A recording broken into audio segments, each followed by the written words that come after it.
추미애 법무장관이 윤석열 검찰총장의 중대한 비위 혐의를 다수 확인했다며 징계를 청구하고 직무집행 정지를 명령했습니다. 윤 총장은 한 점 부끄럼 없이 소임을 다해왔다며 위법 부당한 처분에 대해 끝까지 법적 대응하겠다고 밝혔습니다. 수도권 거리두기 2단계 첫날인 어젯밤 일부 업소들이 방역 수칙을 지키지 않아 서울시 단속에 적발됐습니다. 수도권에서는 1, 2주 후 중환자 병상이 부족할 수 있다는 분석이 나왔습니다. 정권 인수 절차에 착수한 바이든 미 대통령 당선인이 아시아 태평양 지역에서 동맹을 강화하겠다고 밝혔습니다.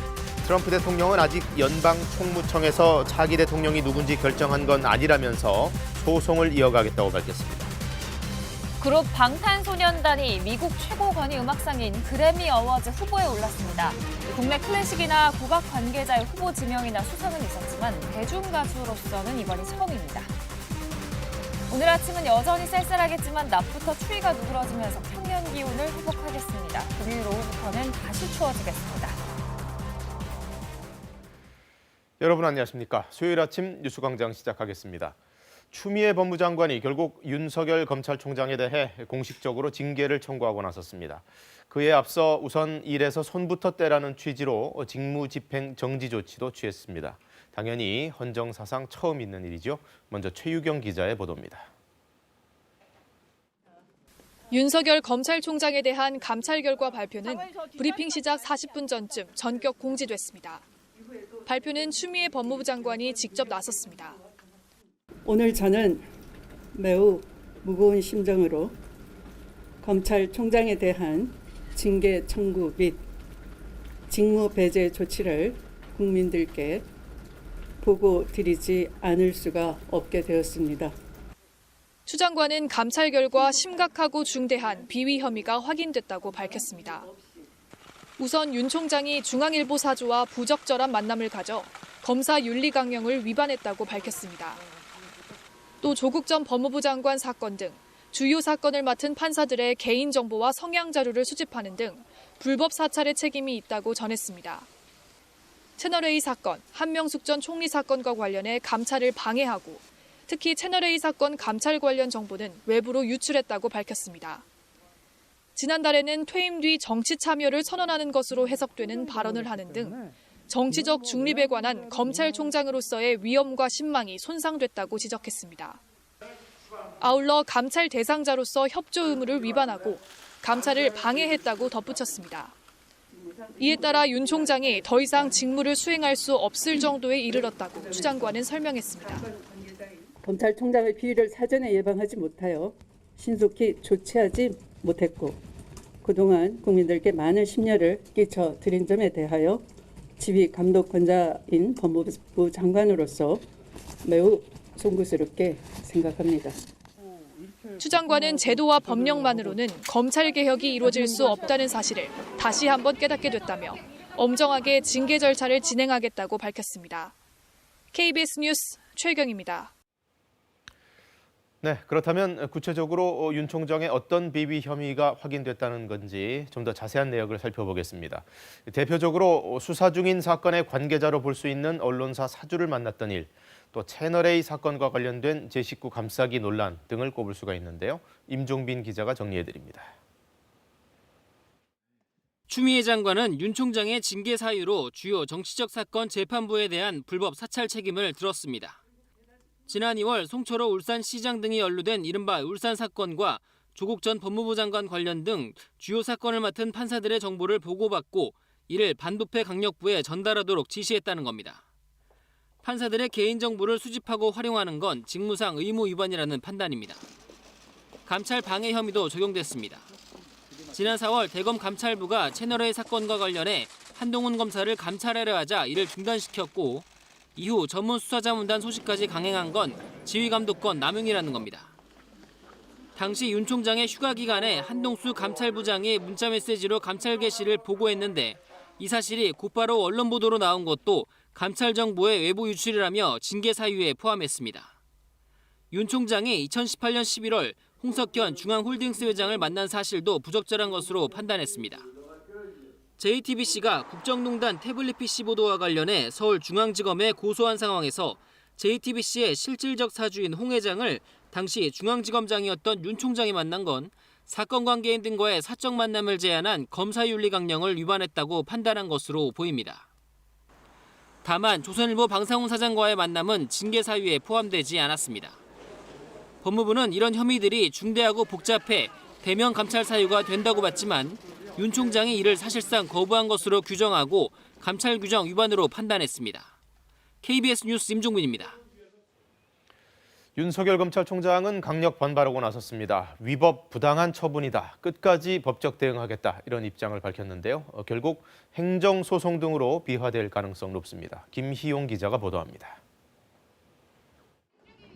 추미애 장관 브리핑이 끝나자마자 대검 대변인실에서 윤석열 검찰총장의 공식 입장이 나왔습니다. 검찰의 정치적 중립성을 지키기 위해 그동안 한 점 부끄럼 없이 검찰총장의 소임을 다해왔고 위법 부당한 처분에 대해 끝까지 법적으로 대응하겠다고 밝혔습니다. 이후 대검 측은 추 장관이 징계 청구와 직무배제의 근거로 든 6개 사유 모두 받아들일 수 없다며 조목조목 반박했습니다. 우선 중앙일보 사주와의 만남에 대해선 윤 총장이 사건 관련 대화를 나눈 적이 없었고 당시 상급자인 문무일 검찰총장에게 보고했다고 밝혔습니다. 재판부 불법 사찰 의혹 역시 공판 검사들이 재판에 참고할 목적으로 언론 기사나 인터넷 검색에 기초한 자료를 정리한 차원이라고 해명했습니다. 채널A 사건이나 한명숙 전 총리 사건에 대해서도 감찰과 수사를 방해하거나 감찰 정보를 유출한 적이 없다는 입장입니다. 최근 총장의 대면 감찰 조사 과정에서 감찰을 방해했다는 의혹 역시 서면으로 충실히 답변하겠다고 한 만큼 비협조로 볼 수 없다고 강조했고 정치적 중립을 손상했다는 추 장관 지적에 대해서도 언론의 해석일 뿐 총장이 정치를 선언한 적은 없다고 선을 그었습니다. 윤 총장은 징계 청구와 직무배제 소식을 접한 직후 대검 간부 등과 대응책을 협의한 것으로 알려졌습니다. 법적 대응 방침을 밝힌 터라 추 장관의 직무배제와 징계 조치에 대해 행정소송을 제기하면서 직무배제 명령의 효력을 멈춰달라는 집행정지 신청을 동시에 낼 것으로 예상됩니다. 다퉈야 할 쟁점이 많아 향후 법정 공방으로 이어질 경우 상당 기간이 소요될 것으로 보입니다. KBS 뉴스 김희용입니다. 정치권에서는 상반된 반응이 나왔습니다. 민주당에서는 윤 총장의 거취를 결정하라는 강한 입장이 나온 반면에 국민의힘은 법치주의가 죽었다며 대통령이 직접 뜻을 밝히라고 요구했습니다. 청와대는 대통령이 발표 직전에 보고를 받았다는 입장을 냈습니다. 김수현 기자입니다.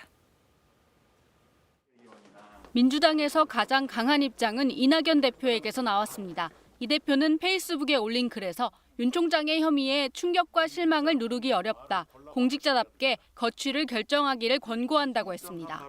김태년 원내대표는 TV 뉴스를 보고 알았다며 감찰 결과가 매우 심각해 보인다고 밝혔습니다. 민주당은 징계 청구와 직무 배제 조치를 엄중히 지켜보겠다면서도 윤 총장 스스로 반성하는 모습을 보여야 한다고 논평했습니다. 감찰 결과에 대하여 법무부 장관으로서 법과 규정에 따른 합당한 조치입니다. 검찰총장의 심각하고 중대한 비위 혐의를 확인했기 때문입니다. 국민의힘은 법치주의에 조종을 울렸다. 법무부가 무법부 인증을 했다고 논평했습니다. 주호영 원내대표는 윤 총장을 쫓아내려고 작정한 것이라며 법무장관이 검찰총장의 권력 부정비리 수사를 직권남용과 월권 무법으로 가로막은 것이 정녕 대통령의 뜻인지 밝혀야 한다라고 했습니다. 이제 법무부 장관과 검찰총장의 임명권자인 대통령께서 직접 입장을 밝혀주시길 바랍니다. 이 지겨운 싸움을 끝내주시기 전까지 대한민국의 법질서는 바로 설 수 없을 것입니다. 국민의당은 물론 정의당도 청와대의 입장 표명을 요구했는데 청와대는 대변인 공지를 통해 짧은 입장만 밝혔습니다. 문재인 대통령이 추미애 법무부 장관의 발표 직전에 관련 보고를 받았다며 이와 관련한 별도의 언급은 없었다고 했습니다. 대통령 보고 사실을 청와대가 공개한 것에 대해 문 대통령이 사실상 추 장관의 결정을 추인한 것이란 해석이 나옵니다. 평소 법과 원칙을 말해온 문 대통령 입장에선 검찰 사무의 최고 감독자인 법무부 장관의 징계 청구와 그 이후의 절차를 지켜보겠다는 의미로도 풀이됩니다. KBS 뉴스 김수현입니다. 어제 수도권 거리두기가 2단계로 격상됐습니다. 첫날 밤 서울시가 단속에 나섰는데요. 대부분 잘 지켰지만 출입면부 관리를 엉터리로 하는 등 방역 수칙을 제대로 지키지 않은 곳도 일부 있었습니다. 민정희 기자가 동행 취재했습니다. 서울 강남역 인근 술집으로 단속반이 들어갑니다. 안녕하세요. 저희 서울시청에서 방역수칙 점검 나왔어요. 종사자와 이용자가 마스크를 제대로 착용하는지 확인합니다. 여기서 있다가 담배 피러 가신다든지 할 때 꼭 마스크 쓰고 가신다든지. 저희는 이동간에 마스크를 쓰라고 말씀드리거든요. 50제곱미터 이상 업소는 전자출입명부를 둬야 하지만 제대로 관리하지 않은 곳이 적발됐습니다. 전자출입명부라든지 뭐 수기명부 그거 확인할 수 있을까요? 전자출입명부 안 하시는 거예요? 가게에 20명 가까이 있는데도 수기 명부에는 종일 12명만 기록한 것으로 드러났습니다. 테이블 간 1m 거리두기를 지키지 않고 마스크를 벗은 손님에게 쓰라고 안내하지 않은 점도 지적됐습니다. 강남과 홍대, 종로 등 서울 8개 권역에서 406곳을 점검한 결과 적발된 곳은 4곳으로 대부분의 업소는 방역 수칙을 지키고 있는 것으로 나타났습니다. 밤 9시 이후 식당과 카페의 매장을 이용할 수 없게 되면서 시민들 역시 서둘러 귀가한 모습이었습니다.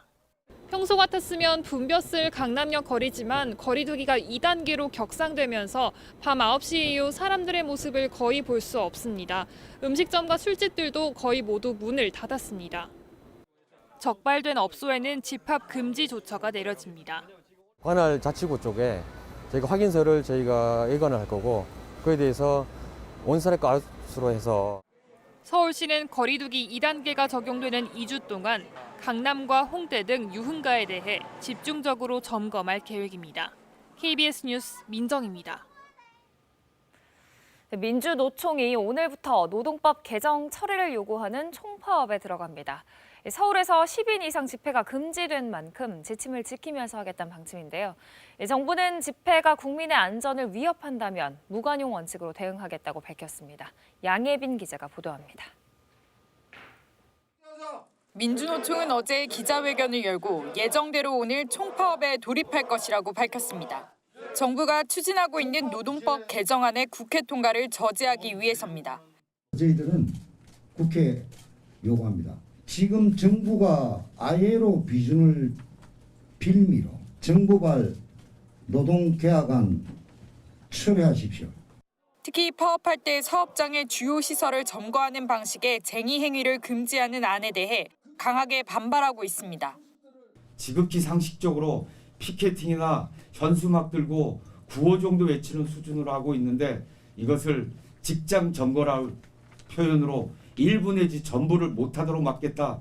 민주노총은 이와 함께 중대재해기업처벌법 등 이른바 전태일 3법에 조속한 입법도 촉구했습니다. 저희들은 기업살인법이라고 규정하고 중대재해처벌법을 반드시 현장에서 사고 나면 그 사업주에게 책임을 묻는 제도를 요구합니다. 다만 코로나19 확산을 고려해 서울시가 10인 이상 집회를 전면 금지한 만큼 강화된 방역 지침을 지키며 투쟁할 것이라고 밝혔습니다. 또 정부가 총파업 자제를 요청한 데 대해서는 민주노총을 방역의 희생양으로 삼으려고 해서는 안 된다고 강조했습니다. 정세균 총리는 총파업 제고를 다시 한번 요청하며 국민의 안전을 위협하는 집회에 대해서는 무관용의 원칙으로 강력히 대응하겠다고 밝혔습니다. KBS 뉴스 양예빈입니다. 네, 이어서 코로나19 소식입니다. 국내 신규 확진자가 어제 기준으로 다시 300명대로 올라왔습니다. 수도권에서 앞으로 1, 2주 뒤면 중환자 병상이 부족할 수도 있다는 예측이 나왔습니다. 서병립 기자가 보도합니다. 국립중앙의료원이 파악한 수도권 내 코로나19 관련 중환자 병상 수는 모두 125개. 이 중 현재 이용 가능한 병상 수는 25개에 불과합니다. 방역당국이 발표한 이용 가능 병상 47개에 비해 거의 절반 수준입니다. 전문가 집단이 매일매일 데이터를 집계하는 것으로서 실제 현실을 좀 비교적 잘 반영하는 통계여서. 문제는 최근의 확산 추세입니다. 최근 14일간 수도권 신규 확진자 가운데 50대 이상 확진자 수에 연령별 중환자 발생률을 적용하면 하루 3, 4명의 중환자가 나올 수 있다는 게 국립중앙의료원의 추정입니다. 그러면서 이런 추세가 계속되고 중환자 병상 수를 늘리지 않으면 다음 달엔 병상 부족 문제가 현실화될 수 있다고 경고했습니다. 수도권은 한 1, 2주 정도의 중환자 병상 수가 포화에 가까울 가능성이 높으나 비수도권 지역은 아직은 어느 정도 여유가 있다고 생각을 하고 있습니다. 이 문제를 해결하기 위해선 병상 확충과 운영을 위한 의료 인력 확보가 시급합니다.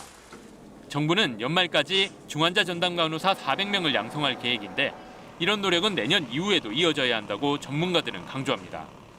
중환자 병상 확보와 함께 거기에서 일할 인력, 특히 중환자 간호사를 확보하는 부분들을 지금 이제 계속해서 준비를 하고 있습니다. 이와 함께 중환자 치료 역량을 갖춘 상급 종합병원에서 병상을 추가로 지원하고 중환자 병상 사용자 중 경증 환자를 가려내 병상의 여유를 확보해야 한다는 지적도 제기됐습니다. KBS 뉴스 서병립입니다. 미 국무부가 현지 시각으로 어제 홈페이지를 통해 한국에 대한 여행 경보를 3단계인 여행 재고에서 2단계인 강화된 주의로 한 단계 낮춰 조정한다고 밝혔습니다. 앞서 미 정부는 지난 8월 한국 전역에 대해 여행 경보 3단계인 여행 재고를 발표한 바 있습니다. 미 국무부의 여행 경보는 1단계인 일반적 사전 주의부터 강화된 주의, 여행 재고, 그리고 가장 높은 단계인 여행 금지 등 모두 4단계로 나뉩니다. 미국 증시의 대표지수 다우존스가 처음으로 3만 선을 돌파했습니다. 코로나19 백신과 관련된 희소식들, 그리고 바이든 대통령 당선인이 본격적인 정권 인수를 시작했다는 소식 등이 상승세를 이끌었습니다. 뉴욕 한보경 특파원입니다. 다우존스 지수가 사상 처음으로 3만 선을 돌파했습니다. 다우지수가 처음 만들어진 지난 1896년 이후 124년 만입니다. 지난 2017년 1월 2만 선을 넘어서고 4년이 채 안 돼서 3만 고지에 오른 겁니다. 지난 3월 코로나19 사태로 18,500선까지 주저앉았던 다우지수는 8개월 동안 다시 60% 이상 상승했습니다. 나스닥 지수와 스탠더드앤푸어스 500 지수도 1% 이상 오르며 마감됐습니다. 상승장을 주도한 가장 큰 호재는 바이든 대통령 당선인의 정권 인수 작업 공식화 소식이었습니다. 가장 큰 정치적 불확실성이 제거되면서 투자 심리가 크게 개선된 겁니다. I really think you talked about is the relief that investors have that we're now formally going through a transition. 여기에다 아스트로제네카의 백신 개발 소식까지 이어지면서 코로나19 백신 접종이 곧 시작될 거라는 기대감도 시장에 긍정적으로 작용했습니다. 미국의 코로나19 재확산세가 걷잡을 수 없이 심각해지고 있지만 백신 접종으로 내년 봄엔 코로나19 이전으로 돌아갈 수 있다는 낙관론이 시장에선 더 우세하다는 걸로 풀이됩니다. 적어도 오는 2023년까지는 현재 제로금리 수준이 유지될 걸로 전망되고 있어 투자 심리도 당분간 위축될 일이 크게 없을 거란 분석입니다. 다우지수 3만 돌파의 또 한 명의 숨은 공신은 바로 옐런 전 연준 의장이라고 미국 언론들은 보도하고 있습니다. 옐런 전 의장이 바이든 행정부의 재무부 장관으로 내정이 됐는데 옐런이 착수할 경제 재건 작업에 대한 신뢰감이 반영됐다는 분석입니다. 뉴욕에서 KBS 뉴스 한보경입니다. 네, 밤사이 방탄소년단이 또 하나의 역사를 썼습니다. 미국 최고 권위의 음악상인 그래미 어워즈 수상 후보에 오른 겁니다. 베스트 팝 듀오 그룹 퍼포먼스 부문입니다. 아직 수상 여부가 확정되기 전이지만 새 역사라고 말씀드리는 건 이 그래미 시상식이 워낙 보수적이고 배타적이라서 대중음악으로 동양인을 후보에 올린 일 자체가 처음이기 때문입니다. 로스앤젤레스 이영현 특파원입니다. 그래미 어워즈를 주관하는 미국 레코딩 아카데미는 한국 시간 오늘 새벽 방탄소년단의 다이너마이트를 제63회 그래미 어워즈 베스트 팝 듀오 그룹 퍼포먼스 부문 후보로 발표했습니다. 2012년 신설된 이 부문은 듀오 또는 그룹, 컬래버레이션 형태로 팝 보컬이나 연주 퍼포먼스에서 뛰어난 예술적 성취를 거둔 음악인에게 수여합니다. 4대 본상이 아니라 장르 부문에 해당하지만 그래미의 중요한 부문 가운데 하나로 꼽히며 그동안 아시아권 가수가 후보에 오른 적은 없었습니다. 이번에 후보로 오른 다이너마이트는 방탄소년단이 8월 21일 발매한 디스코 팝 장르의 싱글 앨범으로 한국 대중음악 사상 처음으로 미 빌보드 메인 싱글 차트 핫 100 1위에 오르며 이미 역사적 기록을 쓴 곡입니다. 방탄소년단은 3년 연속 아메리칸 뮤직 어워즈 수상, 빌보드 뮤직 어워즈는 4년 연속 수상해 그래미에서도 상을 받으면 그랜드 슬램을 이루게 됩니다. 그래미 어워즈는 가수, 프로듀서, 평론가 등 음악 전문가 단체 레코딩 아카데미가 1959년부터 매년 개최하는 시상식으로 미국 음악상 가운데 최고 영예의 상으로 꼽힙니다. 대중투표 방식의 아메리칸 뮤직 어워즈, 차트 성적을 기반으로 하는 빌보드 뮤직 어워즈와 달리 그래미 어워즈는 음악성에 초점을 맞춰 후보와 수상자를 선정해 후보에 오르는 것만으로도 평가를 받습니다.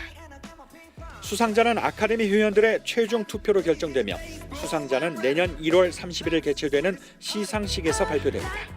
로스앤젤레스에서 KBS 뉴스 이영현입니다. 미국의 외교 정책에는 큰 변화가 예고됐습니다. 바이든 당선인이 자신의 외교 안보팀을 소개하는 자리에서 세계를 이끄는 리더십을 회복하겠다, 아시아 태평양 지역에서의 동맹을 강화하겠다고 강조했습니다. 워싱턴 금철영 특파원의 보도입니다. 대통령 당선인으로서 차기 행정부 외교정책의 비전을 밝히는 자리. 바이든 당선인은 미국이 다시 돌아왔다고 했습니다. 세계를 이끌 준비가 됐다며 리더십을 회복하겠다는 의지를 밝혔습니다. It's a team that reflects the fact that America is back, ready to lead the world, not retreat from it. 그러면서 미국은 동맹과 함께 일할 때 가장 강하다고도 했습니다. 차기 행정부 외교안보팀은 동맹을 중시하는 자신의 신념에 부합한다고도 했습니다. They embody my core beliefs that America is strongest when it works with its allies. 특히 바이든 행정부의 외교 정책을 입안할 토니 블링컨 국무부 장관 지명자를 소개하면서 아시아 태평양 지역에서 동맹을 강화하겠다는 의지도 밝혔습니다. 블링컨 지명자는 전 세계의 모든 문제를 미국이 다 해결할 수는 없다면서 다른 나라들과 협력해 나가겠다는 입장을 밝혔습니다. We need to be working with other countries. We need their cooperation. We need their partnership. 바이든 당선인은 또 기후변화 대응 등 국제연대의 중요성도 강조했습니다. 바이든 당선인은 미국이 여전히 다른 나라들을 모을 능력이 있다고도 했습니다. 국제사회 리더로서의 역할을 더 확실히 하겠다는 뜻으로 풀이됩니다. 워싱턴에서 KBS 뉴스 금철영입니다. 트럼프 대통령은 여전히 불복 입장을 고수하고 있습니다. 연방 총무청이 아직 차기 대통령을 결정하지 않았다는 건데요. 하지만 총무청의 공식 승인으로 바이든의 인수인계 절차에 시동이 걸린 데다 남은 경합주들도 잇따라 바이든의 승리를 확정하면서 트럼프의 입지는 좁아지는 분위기입니다. 워싱턴 서지영 특파원이 보도합니다. 연방 대통령직 인수법에 따라 바이든 인수인은 정부 자원을 활용할 수 있게 됐습니다. 여기에 $630만 정도의 자금, 인력, 시설 이용 등이 포함됩니다. 국가안보와 관련한 기밀 정보 브리핑도 받게 됐습니다. 총무청이 지난 7일 바이든 당선인의 승리를 전한 뒤 16일 만에 승인을 하면서 인수인계 절차가 시동을 걸게 된 겁니다. 에밀리 머피 청장은 서한에서 당선인 확정 지연 압박을 백악관으로부터 받은 적이 없다며 법과 사실의 근거에 독립적으로 결정했다고 강조했습니다. 트윗을 통해 정권 이양 협조를 권고했다고 밝힌 트럼프 대통령은 다우 지수가 사상 처음으로 3만 고지를 돌파하자 백악관 브리핑룸에 깜짝 등장했습니다. 연단에서 발언한 시간은 딱 1분 4초. 백신 개발의 성과가 주가에 영향을 준 것처럼 자찬했습니다. Nothing like that has ever happened medically, and I think people are acknowledging that, and it's having a big effect. But the stock market's just broken 30,000. Never been broken that number. 불복이나 승복과 관련한 발언은 일절 없었고 질문도 받지 않았습니다. 코로나19 상황 악화로 추수감사절을 앞두고 열린 백악관 칠면조 사면식과 관련해 방역 우려가 제기됐지만 행사도 그대로 진행했습니다. 트럼프 대통령의 입장은 총무청이 인수인계에 협조하지만 차기 대통령이 누군지 결정한 게 아니라는 겁니다. 소송도 이어가겠다고 강조했습니다. 하지만 펜실베이니아, 네바다주에 이어 미네소타주 등에서도 바이든 당선인의 승리를 공식 인정할 예정이어서 트럼프 대통령의 입지는 점점 좁아지고 있습니다. 워싱턴에서 KBS 뉴스 서지영입니다. 프로야구 NC가 창단 이후 처음으로 한국 시리즈 정상에 올랐습니다. MVP에는 NC의 주장 양의지가 선정됐습니다. 이준희 기자입니다. NC 마무리 원종현의 공에 두산 최주환의 방망이가 엇돕니다.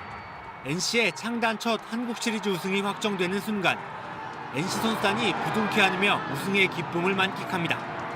주장 양의지도 뜨거운 눈물을 흘리며 생애 3번째 한국 시리즈 정상의 감격을 맛봤습니다. 양의지는 모기업의 상징 집행검을 높이 치들며 한국 프로야구에 새로운 강자가 등장했음을 알렸습니다.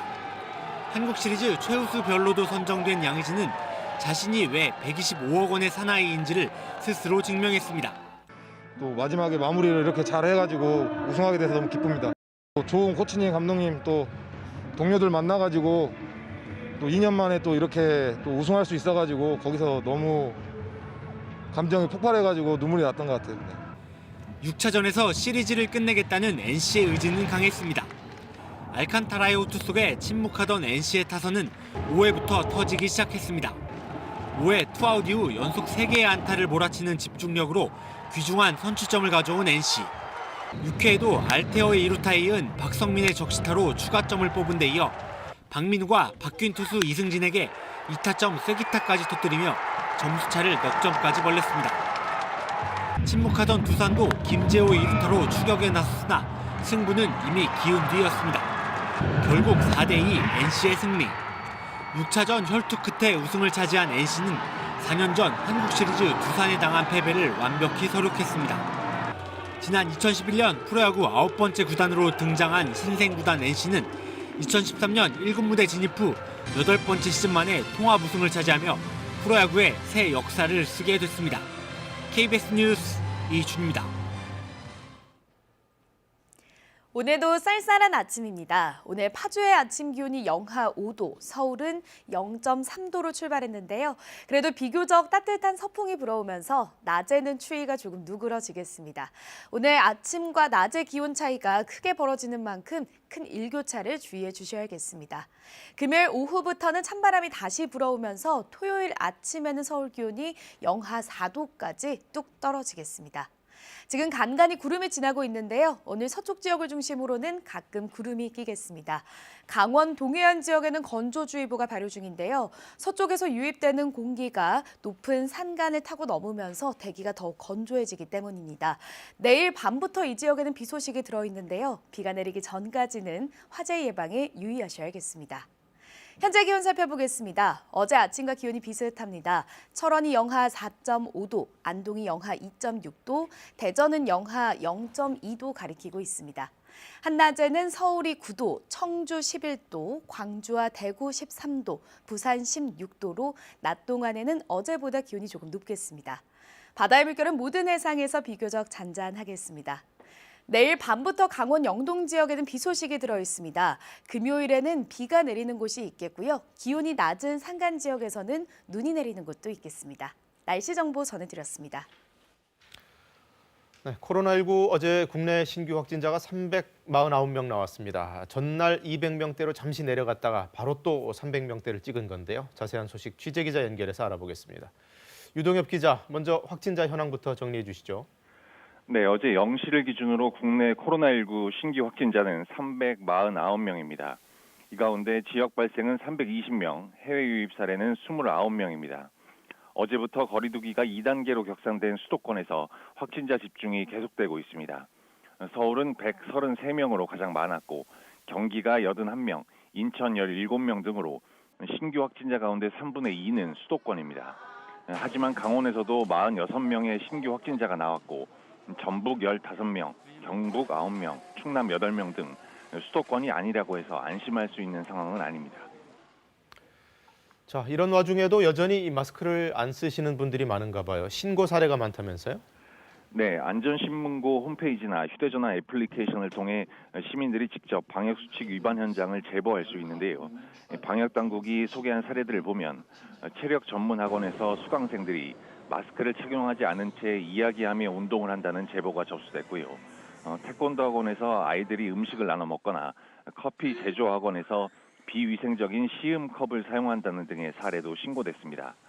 방역당국은 이처럼 다양한 학원들에서 방역수칙 위반 사례가 신고됐다면서 거리두기 단계에 따른 방역수칙 준수를 요청했습니다. 자, 그리고 백신 확보 작업은 어떻게 돼가고 있습니까? 네, 어제 방역당국 브리핑에서도 관련 질문이 나왔는데요.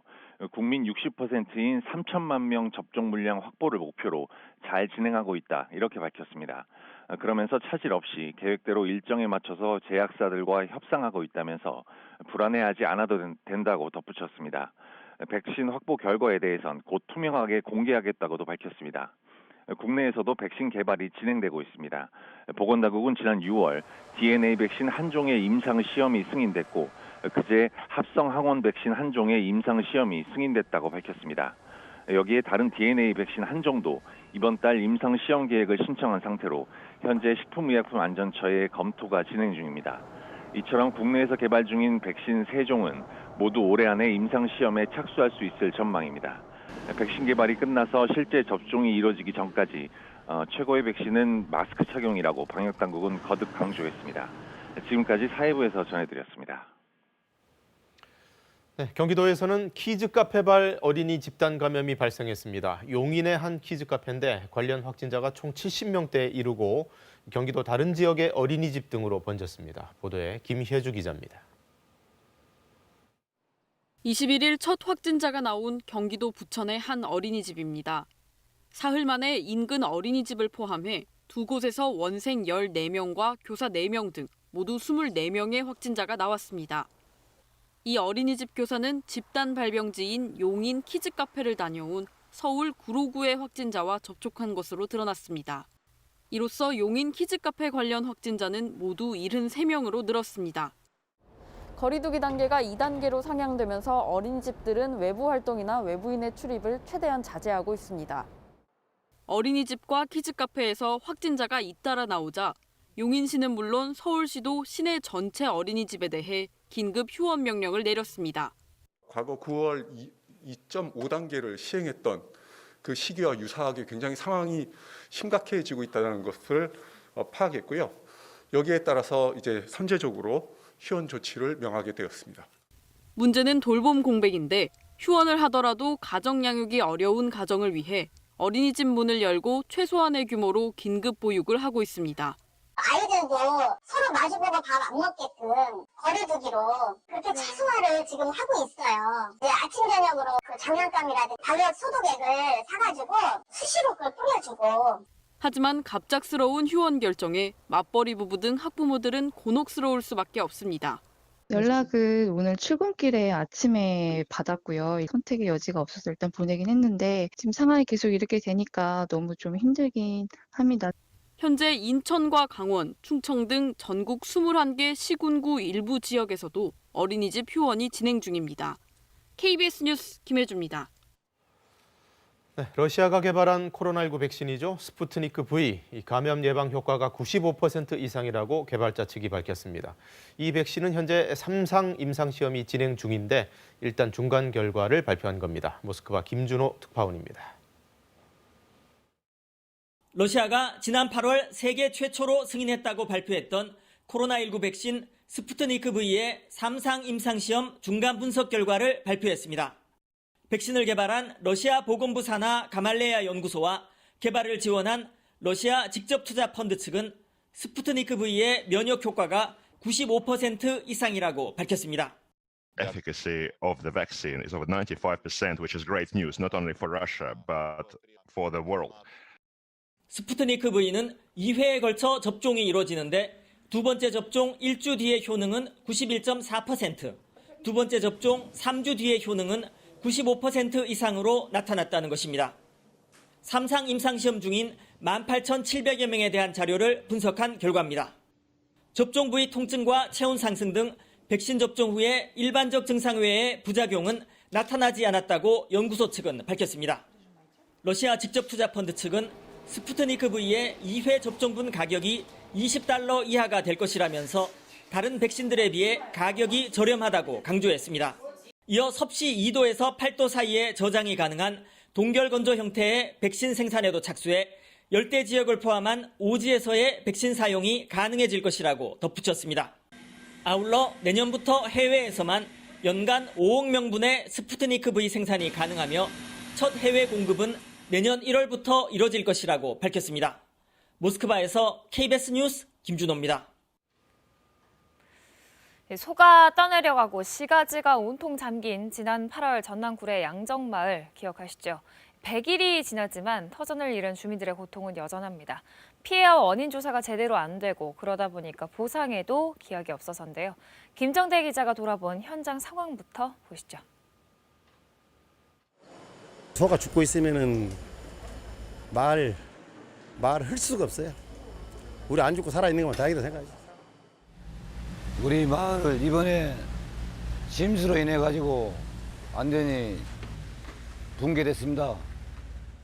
1,200여 가구가 삶의 터전을 잃은 지 석 달째. 집이 무너진 주민에겐 최대 1,600만 원이 지원됐습니다. 집 짓기엔 턱없이 모자랍니다. 능력이 되면 다른 데 나가서라도 집을 짓는다든지 1, 2천만 원 갖고 지는 게 아니잖아요. 임시주택을 지으면서 규격 미달의 자재를 쓴 사실이 최근 드러나기도 했습니다. 불이 나게 이걸 이제 50동을 만들어서 납품하다 보니까 뭐 또 군에서는 뭐 자재가 좋은 거 써졌네 뭐. 집도 못 짓고 옮길 데도 없던 주민들. 인근 사찰과 학교에 마련된 임시거처에 머물러 왔지만 이마저도 기간이 끝났습니다. 군에서 정태공원 막 계약이 끝났다 그래갖고는 그 억지로 쫓아내게 한 거예요. 나가라 이제. 수해 이후 구례군의 복구 예산 3천억 원이 내려왔습니다. 하지만 공공시설물 복구에만 쓰도록 제한돼 주민들에겐 도움이 되지 않습니다. 우리한테 쓰여지는 게 아니고 공사업자들한테만 지금 쓰여지는 거 아니냐. 이게 지금 우리 삶하고 뭔 상관이냐 이게. 수재민들을 더 괴롭게 한 건 부실한 피해 조사와 더딘 원인 조사입니다. 항공 촬영해갖고는 반파다 그래갖고 반파로 매긴 놈들이 어디가 있다 이거. 내가 갔으면 저기도 한 바퀴 싹 둘러갖고는 실태 조사를 해야 될 거 아니오. 실태 조사도 없어서. 섬진강 수해 참사가 난 지 지금 100일이 훌쩍 넘었습니다. 이 수해 원인에 대한 조사 자체도 지금 하고 있지 못하고 있는 상태. 주민 비상대책위는 곧 청와대와 국회 앞에서 농성에 들어갈 계획입니다. 지금까지 조사도 하지 않고 책임지는 사람도 없고 저는 이게 정상적인 사회인가 여기에 대해서 반문하지 않을 수 없습니다. KBS 뉴스 김정대입니다. 댐 방류로 큰 피해가 난 충청 지역도 사정이 크게 다르지 않습니다. 지금까지 보상에 별 진전이 없고 주민들 가운데서는 아예 수확을 포기한 경우도 나오고 있는데요. 보상에 길게는 1년이 더 걸릴 수 있는 상황이랍니다. 이어서 송근섭 기자입니다. 수해가 난 지 석 달, 침수된 뒤 방치된 집이며 썩은 채 가지에 매달려 있는 복숭아며 당시의 피해 흔적이 그대로 남아 있습니다. 약 70%를 수확을 못했고 금액을 따지면 뭐 몇천만, 한 5천만 원 이상 정도 될 정도로 하도 어려우니까 건설 근로를 하게 된 게 지금. 지난 8월 초당 2,900톤의 물을 쏟아낸 용담댐의 갑작스런 방류에 충북 영동과 옥천, 충남 금산, 전북 무주 등 하류 지역 주택 190여 채와 농경지 700여 헥타르가 물에 잠겼습니다. 끝이 아니었습니다. 이 노는 대청댐 방류 때 다시 한번 침수됐습니다.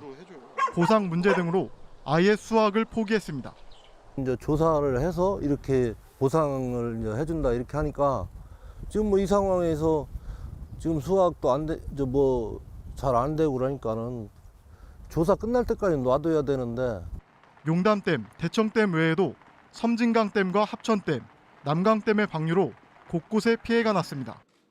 애초 환경부는 10월 말까지 원인 조사를 끝내겠다고 했지만 인재라는 문제가 제기되기 때문에 이 부분을 엄중하게 저희들이 조사해서 그 원인과 책임 소재를 밝히도록 하겠습니다. 조사는 아직 시작도 못했습니다. 조사가 이루어지는지 모르겠고 보상이 되는지도 모르겠고 그 점이 깝깝한 거지. 뭐 마냥 기다려야 되는 건지. 지난 9월 구성된 댐관리조사위는 공정성 논란으로 한 달 만에 사실상 해산됐고 주민들까지 참여해 구성된 조사협의회는 지난 16일에야 첫 회의를 했습니다. 환경부 주관으로 댐관리조사위원회를 출범했습니다. 다만 그때 지역 주민들이 조사위 내부에 조사위 위원들로 지역 주민들이 참여를 하겠다라는 그런 문제들이 제기가 돼가지고 이제 수해 원인을 조사할 기관을 찾아 용역을 맡겨야 하는데 예상 기간은 약 6개월. 하루빨리 이 피해 보상이라도 먼저 빨리 이 원인 규명을 해서 이렇게 해줘야 농민들도 좀 사는데 지장이 없고 그런데 이게 자꾸 늦어지니까. 주민들의 피해 보상까지는 1년 이상이 걸릴 수도 있습니다. KBS 뉴스 송근섭입니다.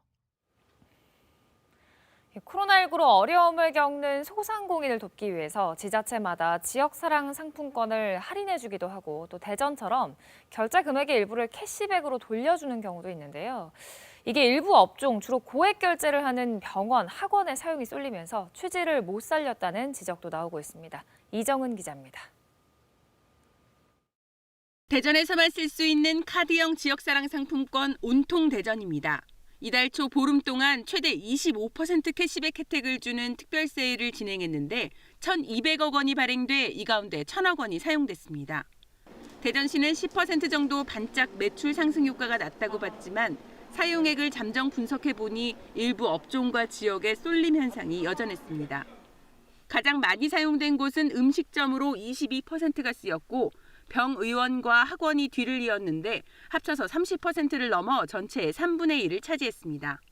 소상공인을 위한다는 취지와 달리 병원이나 학원 등 고액 결제의 대체 수단으로 전락할 것이란 우려가 일정 부분 현실화된 겁니다. 지역별로도 신도시민 서구와 유성구에서 60% 넘게 사용됐고 원도시민 동구와 중구, 대덕구는 30% 선에 그쳤습니다. 캐시백 혜택은 전액 12로 충당했고 예산 200억 원 정도가 투입됐습니다. 지역사랑 상품권에 대한 전면적인 재검토가 이제는 필요하다. 이게 단순히 세금을 들여서 캐시백으로 보조해주는, 소득을 오히려 증가시켜주는 이런 형태는 큰 의미가 없다고 생각되어지고요. 침체된 골목 상권을 살린다는 취지와 쏠림 현상에 대한 우려가 엇갈리는 가운데 대전시는 내년에도 국비 등 예산 1,300억 원을 투입해 10% 캐시백 혜택을 유지할 계획입니다. KBS 뉴스 이정훈입니다. 국내 코로나19 집단 감염 발생이 한 달 전과 비교해서 2배 가까이 늘었다고 방역당국이 밝혔습니다. 특히 확진이 잇따르는 사우나와 교회 관련해서는 그럴 수밖에 없는 환경을 설명했는데 직접 들어보시죠.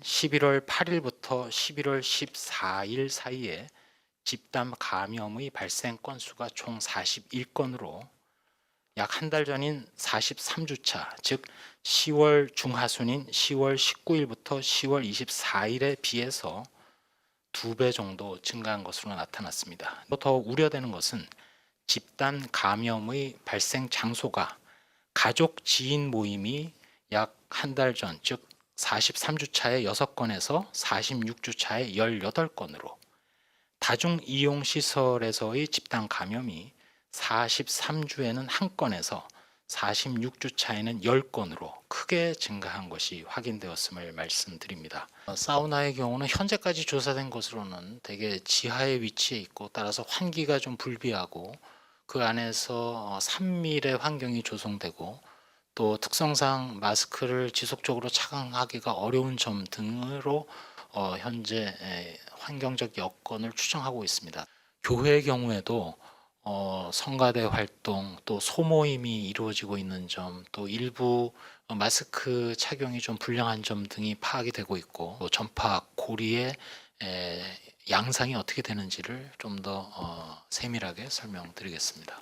분명히 강조드리고 싶은 것은 현재 감염병 예방 법령상 역학조사에 거부하거나 회피하거나 또는 거짓 정보 등을 하실 경우에는 법령에 따라서 2년 이하 징역, 2천만 원 이하 벌금 등 무거운 처벌이 가능하고 또 실제로 그렇게 엄정하게 법 집행이 이루어지고 있다는 말씀도 추가로 드립니다. 따라서 협조도 물론 필요하고 저희로서는 코로나19의 역학조사 추적을 위해서 관련된 법령도 엄정히 적용하겠다는 말씀도 드립니다.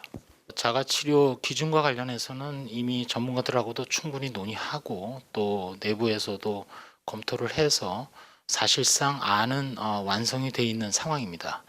다만 국내 환자 발생 상황이나 여러 가지를 볼 때 일단 현재 가동 가능한 생활치료센터를 비롯해서 의료기관의 병상 여유 이런 것들을 확인을 하고 현재로서 수용성까지 생각을 할 때 좀 더 검토하고 있는 그런 상황이다 하는 말씀을 드립니다. 네, 코로나19 관련해서 국내 소식 몇 가지 더 전해드립니다. 첫 번째 키워드부터 보겠습니다. 네, 전자상거래 창업 늘었다라는 키워드입니다. 올해는 어떤 창업이 가장 인기였을까요? 코로나19 여파로 온라인 쇼핑 시장이 급성장을 하게 되면서 전자상거래 업체를 중심으로 도소매 창업이 는 것으로 조사가 됐습니다. 일부 중소벤처기업부는 올해 3분기 창업기업이 34만 3,128개로 지난해 같은 기간과 비교해서 13.3% 늘었다고 밝혔는데요. 업종별로는 도소매업이 10만 800여 개로 가장 많았고요. 그 다음으로는 부동산업이 7만 6천여 개, 숙박 음식점업 4만 3천여 개, 건설업 1만 6천여 개 순입니다. 특히 도소매업 창업 기업 증가율이 2분기보다도 증가를 했는데요. 이는 온라인 쇼핑이 활성화가 됐고 또 간편식 수요 증가 등에 힘입어서 전자상거래 업체와 식료품 소매 업체가 늘어난 영향으로 풀이되고 있습니다. 숙박 음식점업 창업 기업은 코로나19 확산에 따른 거리 두기와 외식 자재 등의 여파로 2.5% 감소했습니다. 네, 이어서 두 번째 키워드 살펴보겠습니다. 네, 커피 주로 팔면 카페, 매장 취식 불가하다는 소식입니다. 이 커피를 팔면 카페일까요? 아니면 음식점일까요? 거리두기 2단계가 시행 중인 가운데 카페는 영업시간과 관계없이 포장 또 배달만 되고요. 음식점 같은 경우에는 밤 9시 이후부터 포장 배달이 되다 보니 일부 혼선을 빚고 있다는 목소리가 있었는데요. 정부가 관련 지침을 내놨습니다. 손영래 중앙사고수습본부 전략기획반장은 어제 현재 카페라고 분류되는 업종은 따로 없으며 휴게 음식점과 제과점, 일반 음식점으로만 분류되고 있다고 말했습니다. 그러면서 커피 음료를 주로 팔게 되면 카페로 본다고 말했는데요. 카페의 경우에는 거리두기 2단계에선 영업시간 내내 매장 내 취식이 금지됩니다. 한편 중대본은 밤 9시 이후 포장과 배달만 가능한 식당의 경우에는 새벽 5시까지 이 같은 조치가 유지된다고 밝혔습니다. 네, 마지막 키워드 살펴보도록 하겠습니다. 네, 2021년 외식 트렌드는 홀로 만찬이다라는 내용인데요. 이 코로나19로 식당에서 밥 한 끼, 또 카페에서 차 한 잔 편히 마시기 어려운 요즘입니다. 농림축산식품부가 내년에 외식 산업 흐름을 내다볼 5개 핵심 단어를 제시해서 눈길을 끌고 있습니다. 내년 외식 문화의 핵심, 단연 혼밥입니다. 혼자서 끼니를 때우던 과거와는 달리 혼자서 원하는 장소에서 다양한 메뉴의 식사를 한다는 뜻에서 홀로 만찬이 트렌드로 자리 잡을 것이라는 전망인데요. 또 비대면 문화 확산으로 정보통신 기술과 비대면 주문, 결제 등을 접목한 안심 푸드테크, 집 근처 배달과 매장을 이용한다는 뜻의 동네 상권의 재발견이라는 단어도 키워드로 제시됐습니다. 윤리적 가치에 따라 소비를 결정하는 진화하는 그린슈머의 등장과 발전도 외식 문화의 중요한 현상인데요. 이색 음식 재료를 조합한 음식 등을 선호하는 젊은 층의 소비 행태를 반영한 취향 소비도 내년 외식 문화를 이끌어갈 단어에 뽑혔습니다. 지금까지 코로나 Q&A였습니다. 올해 국회에서 계속 논란이 되고 있는 사안들 중에 의원들의 이해 충돌 문제가 있습니다. 자신이 소속된 상임위의 직무와 관련된 분야에서 개인적인 사업이나 투자를 병행한다면 공직을 이용해 사익을 챙기는 거나 마찬가지이기 때문인데 그걸 막자는 법안 여야 모두 동의는 해놓고 아직 상임위에서조차 다루지 않고 있는 것으로 확인됐습니다. 취재의 김비치라 기자입니다. 이해충돌 방지법 정부안이 지난 6월 국회로 넘어온 뒤 의원들도 잇따라 관련 법안을 발의했습니다. 조금씩 차이가 있지만 모두 공직을 이용한 사익 추구를 금지하는 내용이 담겼습니다. 여야 지도부도 한 목소리로 법 제정에 힘을 실었습니다. 이해충돌 방지법 처리를 늦출 수 없는 시기가 다가옵니다. 자리가 가지는 특혜나 부당한 시혜가 없도록 적극적으로 입법에 임하도록 하겠습니다. 여론의 관심이 잠시 멀어진 사이 논의는 어떻게 되고 있을까? 오늘 열리는 정무위 법안심사소위 심사 안건입니다. 법안 21건이 논의 대상인데 이해충돌 방지 법안은 정부안, 의원안 어느 것도 없습니다. 특히 국회로 넘어온 지 5개월이 된 정부안이 빠진 건 이례적입니다. 정무위 여당 의원 측은 공정경제 3법 같은 다른 현안이 더 시급하다. 야당 의원 측은 여당에서도 우선순위로 다루자는 이야기가 없었다는 입장입니다. 결국 민주당과 국민의힘 모두 적극적으로 나서지 않아 논의 테이블에도 오르지 않았다는 겁니다. 당연히 상정돼서 이제 그다음 논의하면서 뭐 흐지부지 될 수는 있어도 상정은 되겠다 생각했는데 그것조차 안 하니까 이건 정말 아무 의지가 없는 거 아니냐 이제. 이해충돌 방지 조항은 2015년 김영란법 제정 과정에서도 적용 범위가 포괄적이란 이유로 논의 과정에서 사라졌고 그 사이 국회의원들의 이해충돌 논란은 반복됐습니다. KBS 뉴스 김비치라입니다. 네, 성과 없이 활동 종료를 발표했던 공수처장 후보 추천위원회가 오늘 다시 열립니다. 그 소식은 이중근 기자가 보도합니다. 공수처장 후보 추천위가 활동 종료를 발표한 지 일주일 만에 오늘 오후 2시 회의를 재개합니다. 민주당은 야당 측 추천위원들이 거부권을 악용해 지금까지 결과를 내지 못했다며 오늘 회의에선 문제가 풀리길 바란다고 밝혔습니다. 그러면서 야당 측 추천위원들이 반대해도 후보를 추천할 수 있도록 공수처법 개정도 진행하겠다고 거듭 압박했습니다. 우리는 우리대로 공수처법 개선의 절차를 진행해야겠습니다. 어떤 경우에도 공수처가 연내에 활동을 시작해야 하기 때문입니다. 민주당은 역시 오늘 법사위 법안소위에서 공수처법 개정안 심사를 시작할 방침입니다. 반면 국민의힘은 추천위 회의가 일종의 알리바이가 돼선 안 된다며 중립성 논란이 없도록 야당도 동의하는 후보를 찾아야 한다고 주장했습니다. 공수처법 개정 움직임에 대해선 법을 바꿔 처장을 임명하면 공수처는 출발부터 정권의 도구로 전락하는 것이라고 비판했습니다. 민주당이 지금 공언하는 대로 야당의 비토권이 삭제된 상태에서 추천된 공수처장은 누가 후보가 되더라도 국민들로부터 인정받기 어려울 것입니다. 공수처장 추천위 회의를 앞두고 여야 원내 지도부가 의견 조율을 위해 어제 다시 만났지만 입장차만 확인한 것으로 전해졌습니다. 후보 추천위에서도 현재로선 합의 가능성이 크지 않다는 분석이 나옵니다. KBS 뉴스 이중근입니다. 시중에 판매된 초콜릿 제품에서 애벌레가 나왔습니다. 업체 측은 이 제품을 모두 회수하고 적절히 보상도 하겠다고 밝혔는데요. 꼭 이 제품이 아니라도 워낙 이런 일이 자주 발생하다 보니 소비자들의 불안감이 좀 있습니다. 보도에 이유진 기자입니다. 살아있는 애벌레가 초콜릿 표면을 기어다닙니다. 길이 1cm가량의 애벌레가 초콜릿 안에 든 견과류 근처에서 발견된 겁니다. 뭐가 꾸물꾸물 나와서 보니까 벌레였어요. 1cm 좀 전후로 통통한 하얀 벌레가 나와서 깜짝 놀랐죠. 흔히 발견되는 화랑곡 나방의 애벌레로 추정됩니다. 우리가 먹는 음식물, 과자든 뭐든 가리지 않고 다 먹는 특성이 있고 종이상자나 비닐이나 이런 걸 뚫고 들어갈 수가 있어요.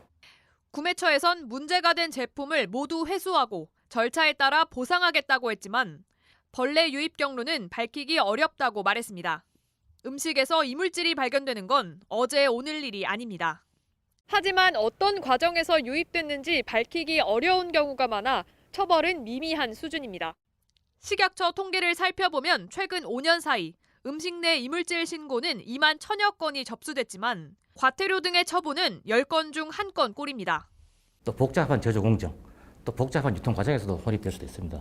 아울러 소비자가 식품을 보관하고 조리하고 섭취하는 과정 중에서도 이물이 혼입될 수 있기 때문에 이물 혼입 원인을 명확하게 판단하기는 과자나 음식물에 벌레 등 이물질 혼입은 업체와 소비자들의 끊임없는 점검과 위생관리 외에 뾰족한 대책은 없어 보입니다.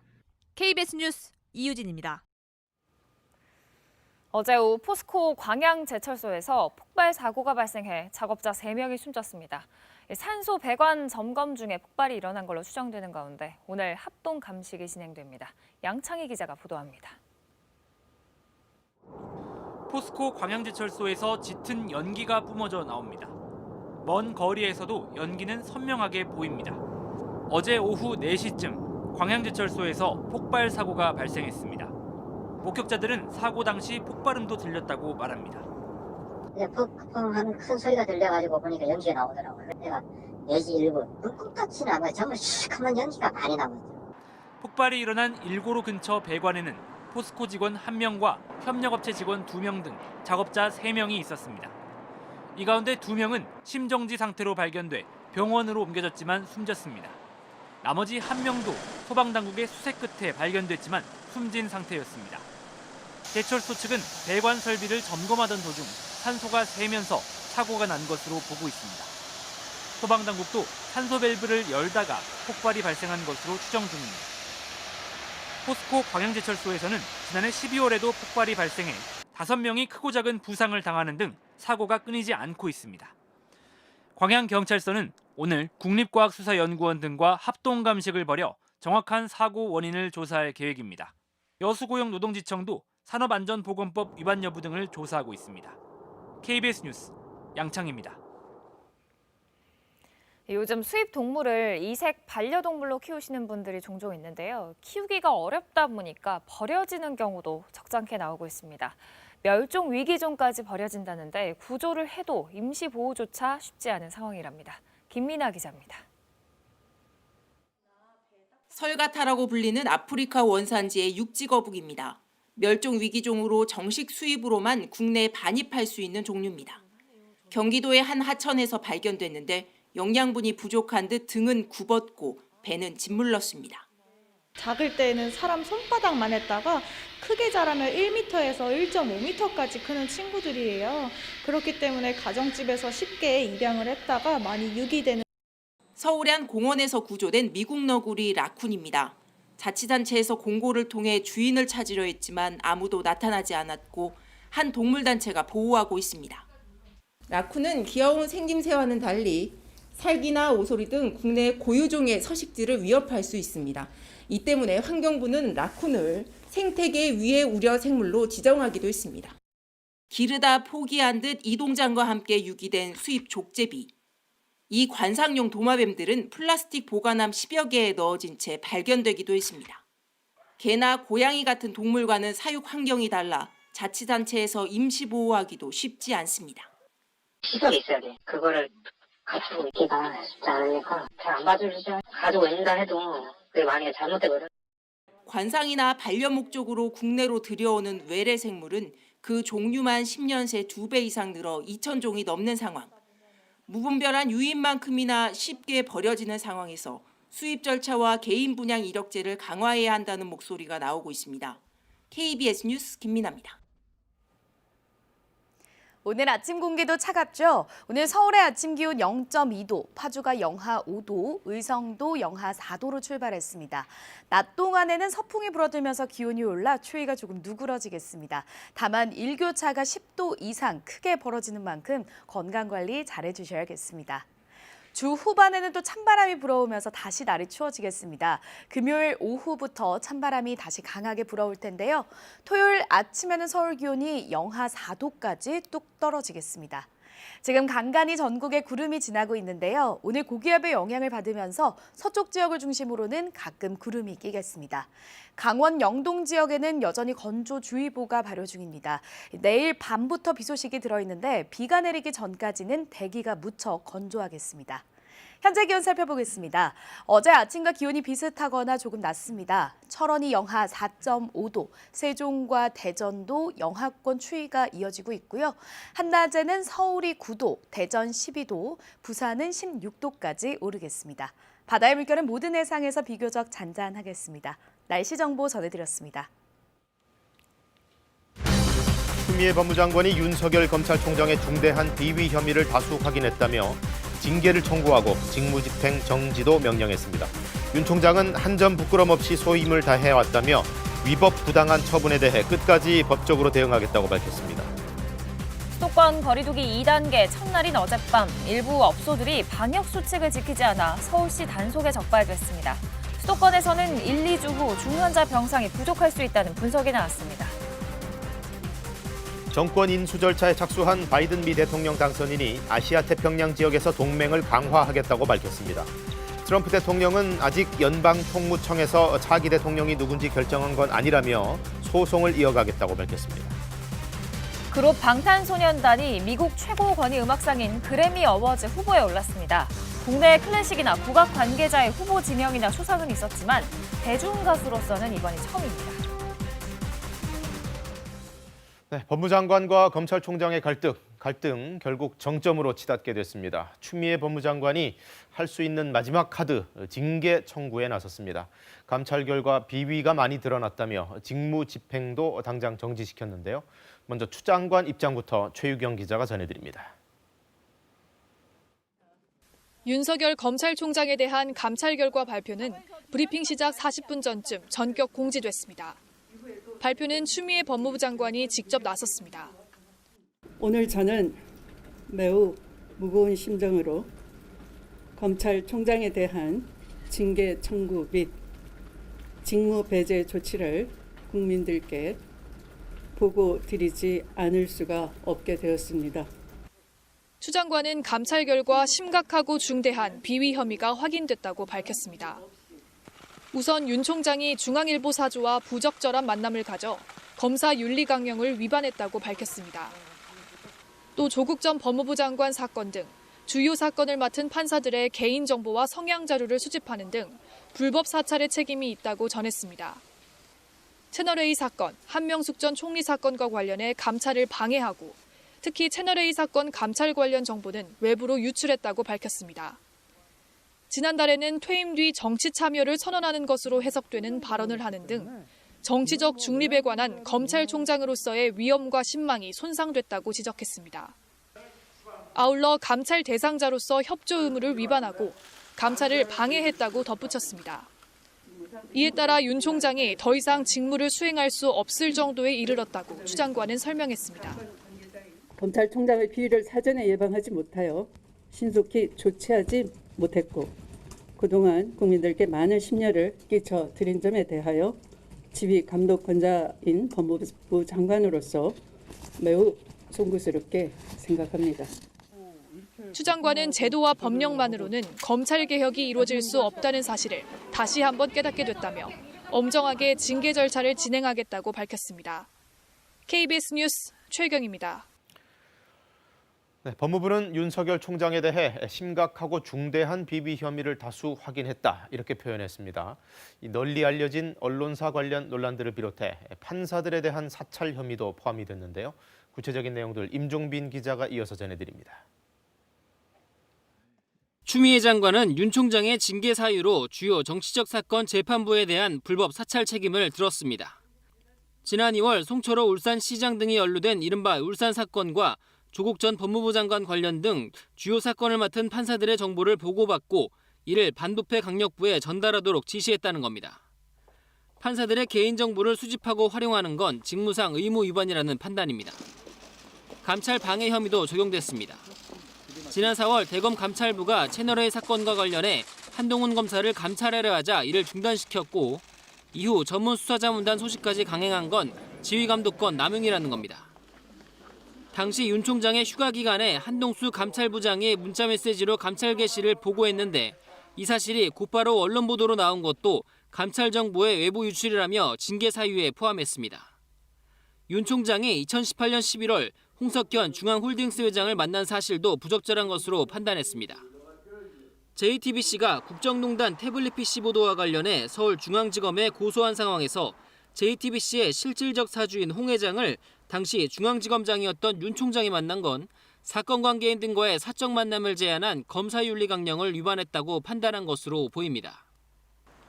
다만 조선일보 방상훈 사장과의 만남은 징계 사유에 포함되지 않았습니다. 법무부는 이런 혐의들이 중대하고 복잡해 대면 감찰 사유가 된다고 봤지만 윤 총장이 이를 사실상 거부한 것으로 규정하고 감찰 규정 위반으로 판단했습니다. KBS 뉴스 임종민입니다. 자, 이제 윤 총장 입장도 들어봐야죠. 윤석열 총장은 위법하고 부당한 처분이다 이렇게 반발하면서 끝까지 법적 대응을 하겠다고 밝혔습니다. 그렇다면 결국 행정소송 등으로 번지게 될 공산이 큰데요. 그 내용은 김희용 기자가 보도합니다. 추미애 장관 브리핑이 끝나자마자 대검 대변인실에서 윤석열 검찰총장의 공식 입장이 나왔습니다. 검찰의 정치적 중립성을 지키기 위해 그동안 한 점 부끄럼 없이 검찰총장의 소임을 다해왔고 위법 부당한 처분에 대해 끝까지 법적으로 대응하겠다고 밝혔습니다. 이후 대검 측은 추 장관이 징계 청구와 직무 배제의 근거로 든 6개 사유 모두 받아들일 수 없다며 조목조목 반박했습니다. 우선 중앙일보 사주와의 만남에 대해선 윤 총장이 사건 관련 대화를 나눈 적이 없었고 당시 상급자인 문무일 검찰총장에게 보고했다고 밝혔습니다. 재판부 불법 사찰 의혹 역시 공판 검사들이 재판에 참고할 목적으로 언론 기사나 인터넷 검색에 기초한 자료를 정리한 차원이라고 해명했습니다. 채널A 사건이나 한명숙 전 총리 사건에 대해서도 감찰과 수사를 방해하거나 감찰 정보를 유출한 적이 없다는 입장입니다. 최근 총장의 대면 감찰 조사 과정에서 감찰을 방해했다는 의혹 역시 서면으로 충실히 답변하겠다고 한 만큼 비협조로 볼 수 없다고 강조했고 정치적 중립을 손상했다는 추 장관 지적에 대해서도 언론의 해석일 뿐 총장이 정치를 선언한 적은 없다고 선을 그었습니다. 윤 총장은 징계 청구와 직무배제 소식을 접한 직후 대검 간부 등과 대응책을 협의한 것으로 알려졌습니다. 법적 대응 방침을 밝힌 터라 추 장관의 직무배제와 징계 조치에 대해 행정소송을 제기하면서 직무배제 명령의 효력을 멈춰달라는 집행정지 신청을 동시에 낼 것으로 예상됩니다. 다퉈야 할 쟁점이 많아 향후 법정 공방으로 이어질 경우 상당 기간이 소요될 것으로 보입니다. KBS 뉴스 김희용입니다. 어제 수도권 거리두기가 2단계로 격상됐습니다. 시행 첫날 밤 서울시가 단속에 나섰는데요. 대부분 잘 지켰지만 출입명부 관리를 엉터리로 하는 등 방역 수칙을 제대로 지키지 않은 곳도 일부 있었습니다. 민정희 기자가 동행 취재했습니다. 서울 강남역 인근 술집으로 단속반이 들어갑니다. 안녕하세요. 저희 서울시청에서 방역수칙 점검 나왔어요. 종사자와 이용자가 마스크를 제대로 착용하는지 확인합니다. 여기서 있다가 담배 피러 가신다든지 할 때 꼭 마스크 쓰고 가신다든지. 저희는 이동만에 마스크를 쓰라고 말씀드리거든요. 50제곱미터 이상 업소는 전자출입명부를 둬야 하지만 제대로 관리하지 않은 곳이 적발됐습니다. 전자출입명부라든지 수기명부 그거 확인할 수 있을까요? 전자출입명부 안 하시는 거예요? 가게에 20명 가까이 있는데도 수기 명부에는 종일 12명만 기록한 것으로 드러났습니다. 테이블 간 1m 거리두기를 지키지 않고 마스크를 벗은 손님에게 쓰라고 안내하지 않은 점도 지적됐습니다.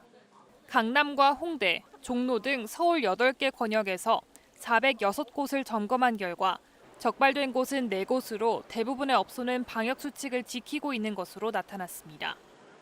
밤 9시 이후 식당과 카페의 매장을 이용할 수 없게 되면서 시민들 역시 서둘러 귀가한 모습이었습니다. 평소 같았으면 붐볐을 강남역 거리지만 거리두기가 2단계로 격상되면서 밤 9시 이후 사람들의 모습을 거의 볼 수 없습니다. 음식점과 술집들도 거의 모두 문을 닫았습니다.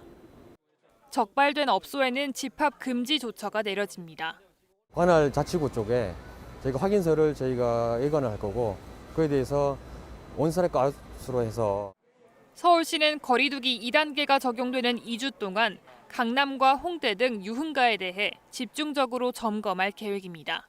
KBS 뉴스 민정입니다. 민주노총이 오늘부터 노동법 개정 철회를 요구하는 총파업에 들어갑니다. 서울에서 10인 이상 집회가 금지된 만큼 지침을 지키면서 하겠다는 방침인데요. 정부는 집회가 국민의 안전을 위협한다면 무관용 원칙으로 대응하겠다 이렇게 밝혔습니다.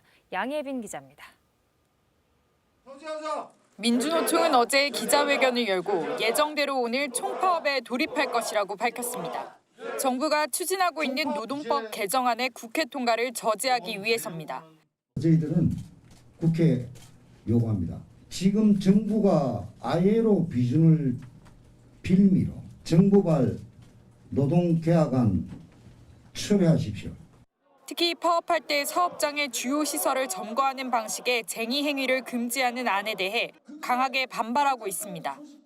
지극히 상식적으로 피켓팅이나 현수막 들고 구호 정도 외치는 수준으로 하고 있는데 이것을 직장 점거라는 표현으로 일부 내지 전부를 못하도록 막겠다. 민주노총은 이와 함께 중대재해기업처벌법 등 이른바 전태일 3법에 조속한 입법도 촉구했습니다. 저희들은 기업살인법이라고 규정하고 중대재해처벌법을 반드시 현장에서 사고 나면 그 사업주에게 책임을 묻는 제도를 요구합니다. 다만 코로나19 확산을 고려해 서울시가 10인 이상 집회를 전면 금지한 만큼 강화된 방역 지침을 지키며 투쟁할 것이라고 밝혔습니다. 또 정부가 총파업 자제를 요청한 데 대해서는 민주노총을 방역의 희생양으로 삼으려고 해서는 안 된다고 강조했습니다. 정세균 총리는 총파업 제고를 다시 한번 요청하며 국민의 안전을 위협하는 집회에 대해서는 무관용의 원칙으로 강력히 대응하겠다고 밝혔습니다. KBS 뉴스 양혜빈입니다. 네, 국내 코로나19 상황 정리해드리는 앵커 브리핑 순서입니다. 어제 0시 기준 신규 확진자 349명, 다시 이 300명대로 올라왔습니다. 앞서 지난 주말과 휴일에 검사 건수가 줄어서 그저께는 200명대로 잠시 내려갔다가 하루 만에 다시 올라온 겁니다. 국내 발생만 해도 320명, 전국 곳곳에서 확진자가 나오고 있습니다. 특히 거리 두기가 2단계로 격상된 수도권에서 전체 신규 확진자의 3분의 2가 발생했습니다. 구체적인 사례들 좀 살펴볼까요? 서울 동대문구 한 고등학교에서 확진자가 여러 명 나온 이후로 그 가족이 다니던 마포구의 교회로까지 번지면서 이 두 곳에서만 지금 누적 확진자 수가 100명에 육박하고 있습니다. 서울 서초구 사우나의 경우에도 거기 방문자들을 통해 가족과 지인 등으로 계속 번지면서 이제 누적 확진자 수가 23명까지 늘어났고요. 아무래도 이 공간의 특성상 밀폐, 밀집 상황에서 마스크도 안 썼기 때문으로 보입니다. 최근에 여러 집단 감염들 통계를 내봤더니 지난달 19일부터 24일 요 사이에만 해도 14건에 불과하던 것이 불과 3주 만에 41건까지 급증한 걸 볼 수 있습니다. 특히 교회 같은 특정 집단을 고리로 했던 과거 1, 2차 유행과 달리 최근에는 불특정 집단, 일상 생활 공간 등에서 집단 감염이 자꾸 발생하고 있는데요. 예컨대 가족 모임, 또 지인 모임, 다중 이용 시설 이런 곳에서 계속 발생하고 있습니다. 방역 당국은 더 큰 확산을 막기 위해서는 가급적 사람 간의 만남 자체를 최소화하는 방법밖에는 없다면서 올해 연말 모임은 이제 없다고 생각해달라 이런 말까지 하면서 호소를 했습니다. 지금 수도권의 경우에는 확진자가 워낙 많이 나오고 있어서 앞으로 1, 2주 뒤면 중환자 병상이 부족할 수도 있다는 분석 결과까지 나왔습니다. 의료 공백 우려가 또 가시화되기 시작한 건데요. 그 내용은 서병립 기자의 보도로 보시겠습니다. 국립중앙의료원이 파악한 수도권 내 코로나19 관련 중환자 병상 수는 모두 125개. 이 중 현재 이용 가능한 병상 수는 25개에 불과합니다. 방역당국이 발표한 이용 가능 병상 47개에 비해 거의 절반 수준입니다. 전문가 집단이 매일매일 데이터를 집계하는 것으로서 실제 현실을 좀 비교적 잘 반영하는 통계여서. 문제는 최근의 확산 추세입니다. 최근 14일간 수도권 신규 확진자 가운데 50대 이상 확진자 수에 연령별 중환자 발생률을 적용하면 하루 3, 4명의 중환자가 나올 수 있다는 게 국립중앙의료원의 추정입니다. 그러면서 이런 추세가 계속되고 중환자 병상 수를 늘리지 않으면 다음 달엔 병상 부족 문제가 현실화될 수 있다고 경고했습니다. 수도권은 한 1, 2주 정도의 중환자 병상 수가 포화에 가까울 가능성이 높으나 비수도권 지역은 아직은 어느 정도 여유가 있다고 생각을 하고 있습니다. 이 문제를 해결하기 위해선 병상 확충과 운영을 위한 의료 인력 확보가 시급합니다. 정부는 연말까지 중환자 전담 간호사 400명을 양성할 계획인데 이런 노력은 내년 이후에도 이어져야 한다고 전문가들은 강조합니다. 중환자 병상 확보와 함께 거기에서 일할 인력, 특히 중환자 간호사를 확보하는 부분들을 지금 이제 계속해서 준비를 하고 있습니다. 이와 함께 중환자 치료 역량을 갖춘 상급 종합병원에서 병상을 추가로 지원하고 중환자 병상 사용자 중 경증 환자를 가려내 병상의 여유를 확보해야 한다는 지적도 제기됐습니다. KBS 뉴스 서병립입니다. 방탄소년단이 빌보드에 이어 이번에는 그래미상을 노리게 됐습니다. 밤사이 그래미 어워즈 팝 그룹 퍼포먼스 부문의 후보로 공식 지명됐습니다. 그동안 국내 클래식이라든가 국악 관계자가 이 그래미에 이름을 올린 적은 있지만 대중음악으로서는 아시아권 최초 사례입니다. 로스앤젤레스 이영현 특파원입니다. 그래미 어워즈를 주관하는 미국 레코딩 아카데미는 한국 시간 오늘 새벽 방탄소년단의 다이너마이트를 제63회 그래미 어워즈 베스트 팝 듀오 그룹 퍼포먼스 부문 후보로 발표했습니다. 2012년 신설된 이 부문은 듀오 또는 그룹, 콜라보레이션 형태로 팝 보컬이나 연주 퍼포먼스에서 뛰어난 예술적 성취를 거둔 음악인에게 수여합니다. 4대 본상이 아니라 장르 부문에 해당하지만 그래미의 중요한 부문 가운데 하나로 꼽히며 그동안 아시아권 가수가 후보에 오른 적은 없었습니다. 이번에 후보로 오른 다이너마이트는 방탄소년단이 8월 21일 발매한 디스코 팝 장르의 싱글 앨범으로 한국 대중음악 사상 처음으로 미 빌보드 메인 싱글 차트 핫 100 1위에 오르며 이미 역사적 기록을 쓴 곡입니다.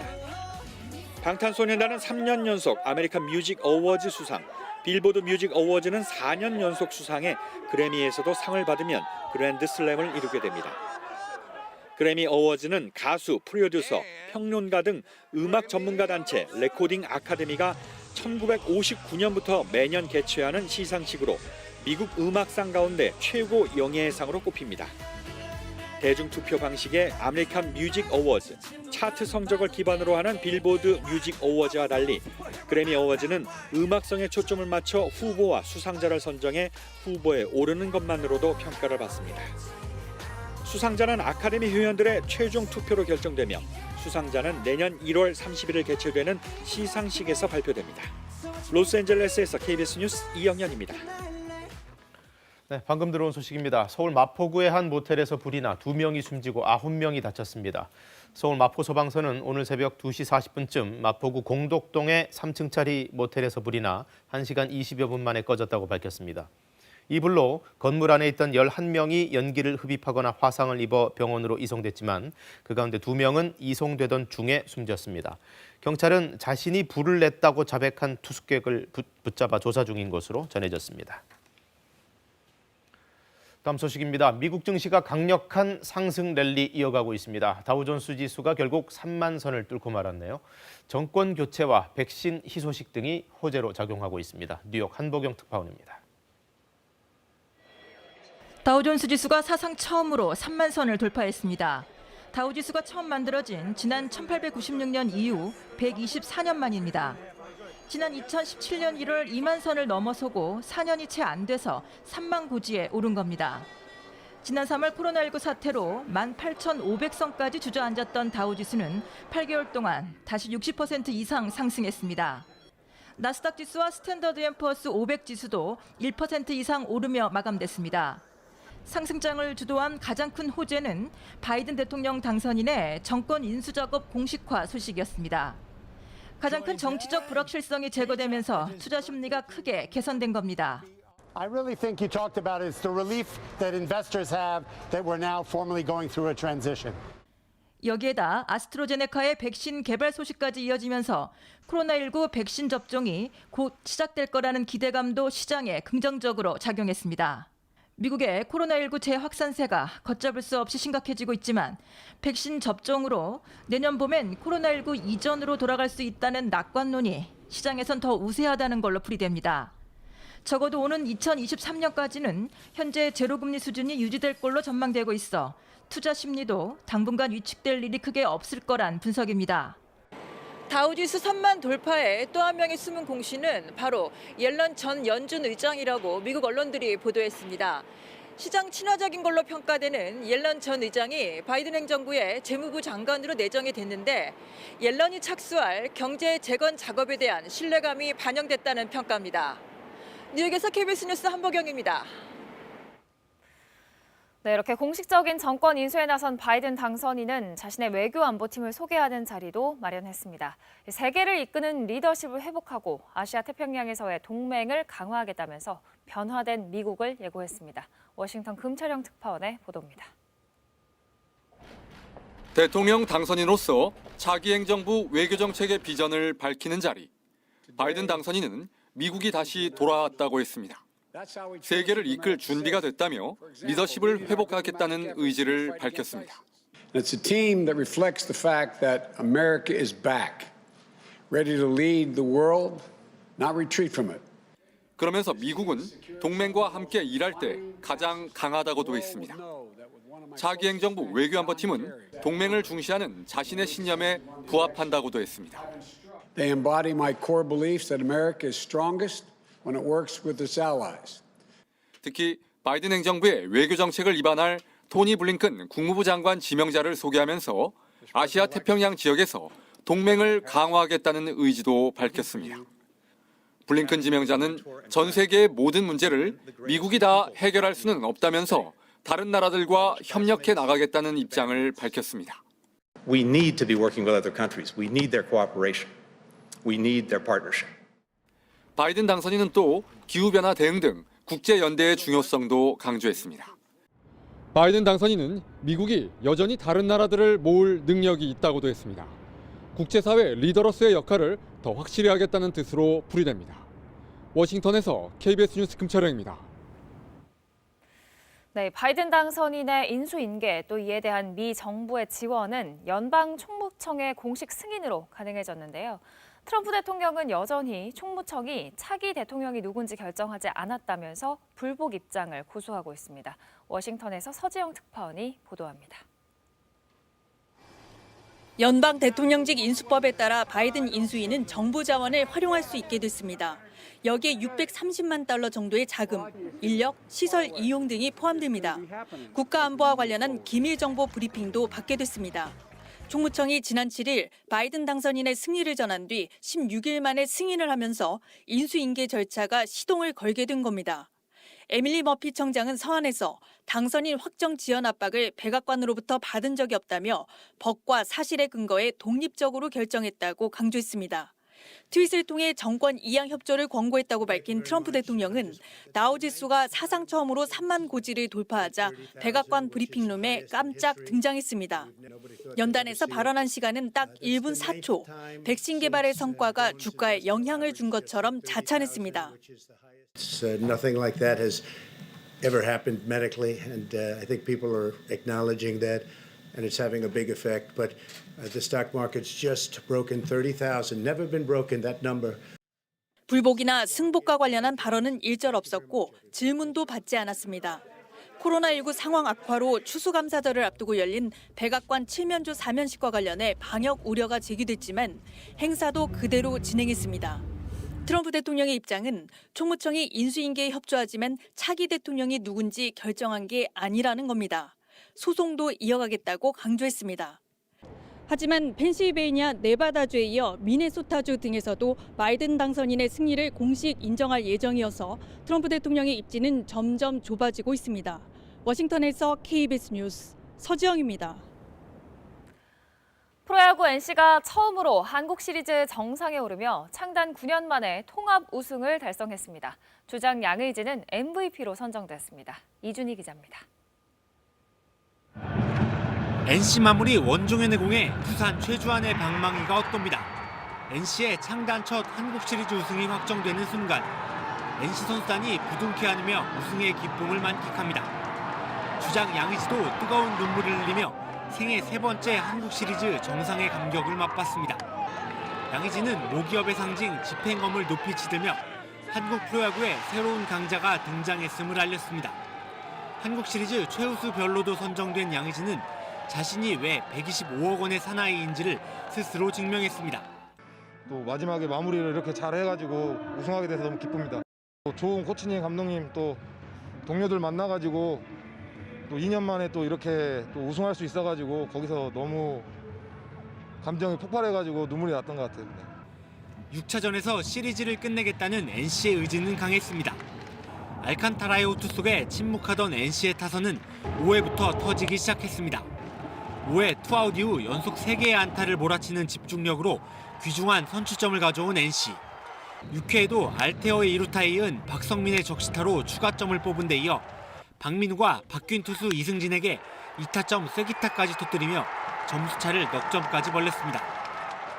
침묵하던 두산도 김재호 2루타로 추격에 나섰으나 승부는 이미 기운 뒤였습니다. 결국 4대2 NC의 승리. 6차전 혈투 끝에 우승을 차지한 NC는 4년 전 한국 시리즈 두산에 당한 패배를 완벽히 서력했습니다.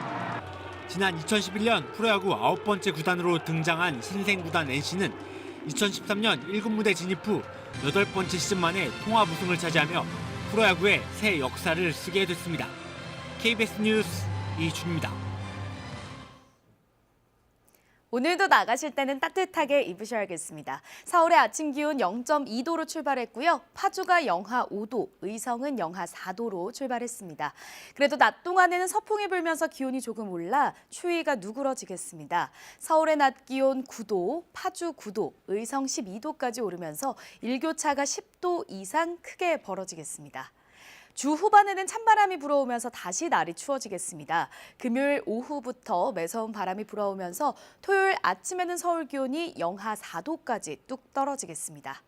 지금 전국에는 간간히 구름이 지나고 있는데요. 오늘 서쪽 지역을 중심으로는 가끔 구름이 끼는 곳이 있겠습니다. 강원 동해안 지역에는 여전히 건조주의보가 발효 중입니다. 서쪽에서 유입되는 공기가 높은 산간을 지나면서 대기가 더욱 건조해졌기 때문인데요. 내일 밤부터 이 지역에는 비 소식이 들어있는데 비가 내리기 전까지는 대기가 매우 건조하겠습니다. 현재 기온 살펴보겠습니다. 어제 아침보다 1도에서 3도가량 기온이 낮습니다. 서울이 0.2도, 대구는 1.3도 가리키고 있고요. 내륙 지역을 중심으로는 영하권 추위가 이어지고 있습니다. 한낮에는 어제보다 기온이 조금 오르겠습니다. 서울이 9도, 대전 12도, 대구 13도, 광주도 13도까지 오르겠습니다. 바다의 물결은 모든 해상에서 비교적 잔잔하겠습니다. 내일 밤부터 강원 동해안 지역에는 비가 내리겠고요. 금요일에는 강원 연동 지역에 비가 내리겠지만 기온이 낮은 지역에서는 눈이 내리는 곳도 있겠습니다. 날씨 정보 전해드렸습니다. 경기도 용인의 키즈 카페발 코로나19 전파가 심상치 않습니다. 거길 다녀왔던 사람들을 통해 다른 도시의 어린이집으로도 번진 건데요. 일부 지자체는 어린이집 전체 휴원 명령을 내리기도 했습니다. 김혜주 기자가 보도합니다. 21일 첫 확진자가 나온 경기도 부천의 한 어린이집입니다. 사흘 만에 인근 어린이집을 포함해 두 곳에서 원생 14명과 교사 4명 등 모두 24명의 확진자가 나왔습니다. 이 어린이집 교사는 집단 발병지인 용인 키즈 카페를 다녀온 서울 구로구의 확진자와 접촉한 것으로 드러났습니다. 이로써 용인 키즈 카페 관련 확진자는 모두 73명으로 늘었습니다. 거리두기 단계가 2단계로 상향되면서 어린이집들은 외부 활동이나 외부인의 출입을 최대한 자제하고 있습니다. 어린이집과 키즈카페에서 확진자가 잇따라 나오자 용인시는 물론 서울시도 시내 전체 어린이집에 대해 긴급 휴원 명령을 내렸습니다. 과거 9월 2.5단계를 시행했던 그 시기와 유사하게 굉장히 상황이 심각해지고 있다는 것을 파악했고요. 여기에 따라서 이제 선제적으로 휴원 조치를 명하게 되었습니다.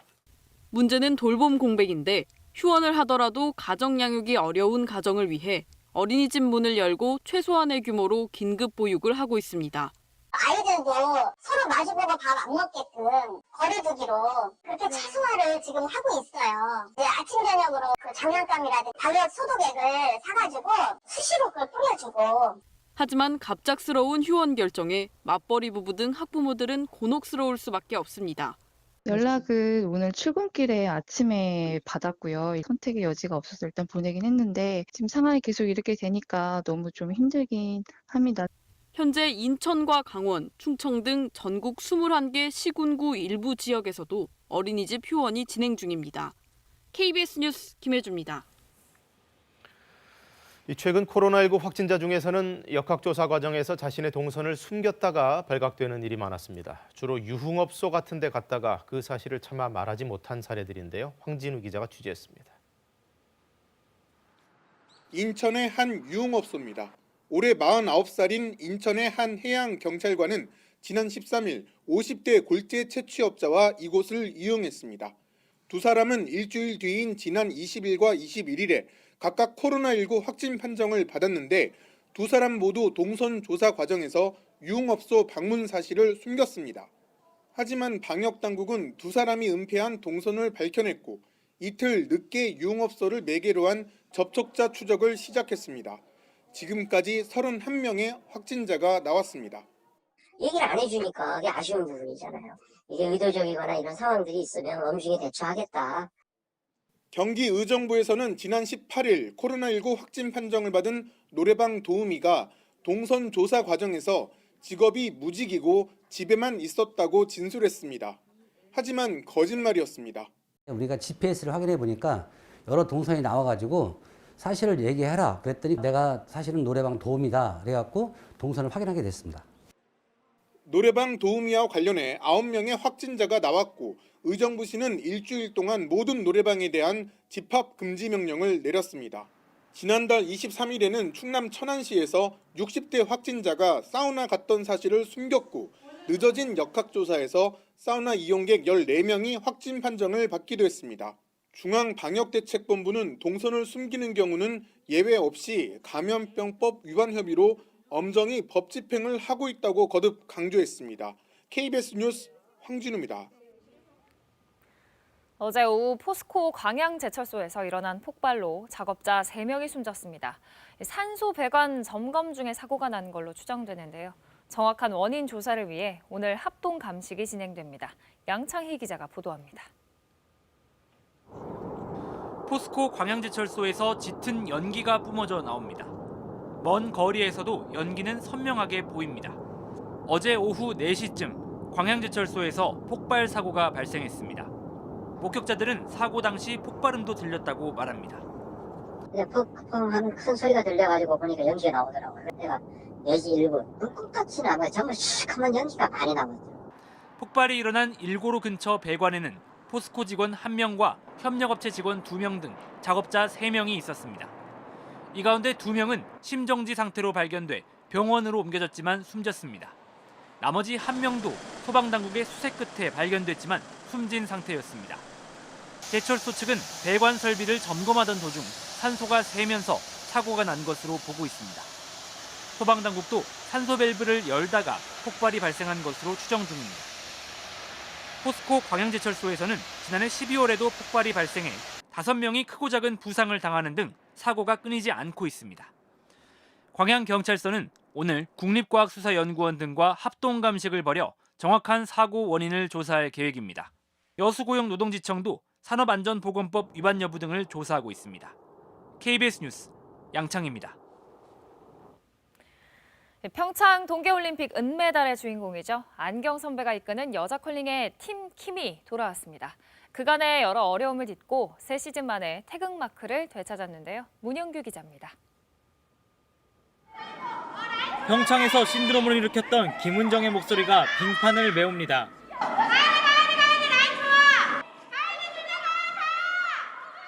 스킵 김은정의 지휘 아래 경북체육회는 초반 리드를 이어갔지만 파랜드 김은정이 같은 팀 스톤을 쳐내는 큰 실수를 해 동점을 허용했습니다. 그러나 김은정은 10엔드 마지막 샷으로 결국 팀을 구했습니다. 작은 틈을 놓치지 않고 파고들어 상대 스톤 앞에 절묘히 멈췄습니다. 경기도청은 이 스톤을 쳐내지 못했고 결국 경북체육회가 우승을 차지했습니다. 그동안의 어려움이 생각난 듯 킹킴 선수들은 끝내 눈시울을 붉혔습니다. 근데 저희가 준비한 만큼 이런 결과를 만들어서 정말로 기분이 좋습니다. 킹킴은 올림픽의 영광 이후 지도자였던 김경두 일가의 비리를 폭로하는 등 어려움을 겪어 지난 2년 태극마크를 달지 못했습니다. 또 김은정의 출산 공백도 있었습니다. 하지만 엄마로 돌아온 김은정을 중심으로 다시 하나가 됐고 더욱 강해졌습니다. 저의 공백기랑 팀의 힘든 상황이 너무 이렇게 맞물려져서 저의 선택이 잘못된 선택이었을까 봐 되게 많이 불안했고 엄마라서 못했다는 얘기 들을까 봐 더 열심히 하려고 했었고 다시 한번 태극마크를 달게 된 경북체육회 팀킴은 내년 2월 세계선수권에 출전해 베이징 동계올림픽 출전권을 향한 도전을 이어갑니다. 남자부에선 경기도연맹이 경북체육회를 연장 승부 끝에 꺾고 우승했습니다. KBS 뉴스 문영규입니다.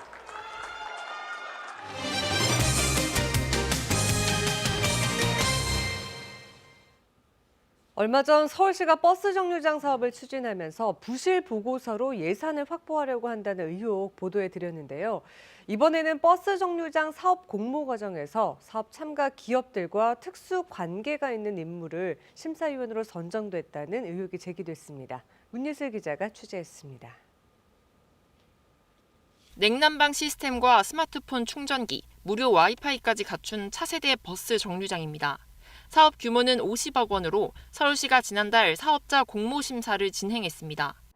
그런데 과학기술정보통신부 산하 한 공공기관 원장 A씨가 심사위원으로 들어왔고 이 A 원장이 입찰한 기업들과 특수관계라는 의혹이 제기됐습니다. A 원장의 지난 6월 SNS 대화 내용입니다. 휴가까지 내고 한 제조업체 대표와 함께 경기도 파주에 있는 정류장 공장을 방문했습니다. 한 달 뒤엔 서울 상암동에서 이 대표와 미팅을 갖고 저녁 식사도 했습니다. 그리고 석 달 뒤 이 업체는 서울시 사업의 공모에 4대1의 경쟁을 뚫고 최종 선정됐습니다. A 원장은 이 업체 대표와 친분이 있고 기술 자문 등으로 자주 만나는 사이라고 설명했습니다. 이제 시간 되는 때 이제 만나서 기술 얘기뿐만 아니라 사는 얘기도 하고 친분 관계 비슷하게 된 거죠. 이뿐 아니라 A 원장은 공모에서 탈락한 또 다른 업체와도 관계가 있었습니다. 원장에 취임하기 전 한 탈락업체 관련 회사와 자문 계약을 맺고 수백만 원의 자문료를 받은 겁니다. 월 100만 원씩인데 제가 이제 1년 계약을 했는데 1년을 다 못했어요. 결국 공모 참가업체 4곳 가운데 2곳과 이해관계가 있었던 겁니다. 이에 대해 A 원장은 본인이 심사위원 기피 신청을 하지 않은 점은 잘못이었다고 인정했습니다. 다른 업체를 객관적으로 이렇게 잘 평가를 하면 크게 문제가 없지 않겠는가 이렇게 생각한 게 약간 이제 생각이 짧았다고 할까요? 서울시는 A 원장을 위계에 의한 공무집행 방해 혐의로 경찰에 고발하고 공모 과정에 대한 감사를 진행 중입니다. KBS 뉴스 문예슬입니다. 새만금 내부를 가로지르는 동서도로가 개통했습니다. 대규모 데이터 센터를 중심으로 한 2조 원 규모 투자 협약도 공식적으로 이뤄졌는데요. 그동안 지지부진했던 새만금 개발이 새로운 전기를 맞게 될 듯 기대됩니다. 안승길 기자입니다. 새만금 내부를 관통하는 동서 이축도로. 김제 신포항에서 군산 신시도를 잇는 20.4km 구간이 착공 5년 만에 개통했습니다. 방조제가 완성된 뒤 새만금에 처음 만들어진 기반 시설로 전주에서 신시도까지 운행 거리를 12km나 줄였습니다. 새만금 전체 개발 여건을 크게 개선시키고 기업이 원하는 투자 환경 조성에도 기여할 것으로. 신항만과 내륙을 연결해 접근성이 높아진 만큼 내부 개발과 투자 유치에도 속도를 높일 것으로 보입니다. 또 3년 뒤 개통할 남북 도로와 만나 새만금을 사방으로 오가는 십자형 간선도로가 완성되면 산업단지와 수변도시, 새만금 국제공항 등 주요 거점을 손쉽게 오갈 수 있게 됩니다. 물류 기반을 토대로 향후 새만금이 중국과 동남아 교역의 관문이 될 것이란 기대감도 커지고 있습니다. 이런 가운데 SK 컨소시엄은 대기업 최초로 새만금에 2조 원 규모의 투자를 공식 선언했습니다. 오는 2029년까지 글로벌 기업이 쓸 수 있는 대규모 데이터 센터를 짓고 창업 클러스터도 만들기로 했습니다. 그린 뉴딜에 발맞춰 필요한 전력은 수상 태양광 에너지로 공급하는데 전라북도는 20년간 2만여 명의 고용 창출과 8조 원 이상의 경제 효과를 기대하고 있습니다. 군산을 비롯한 전북 지역의 페인 포인트 중에 하나인 양질의 일자리 창출과 도시 변화에도 기여하겠습니다.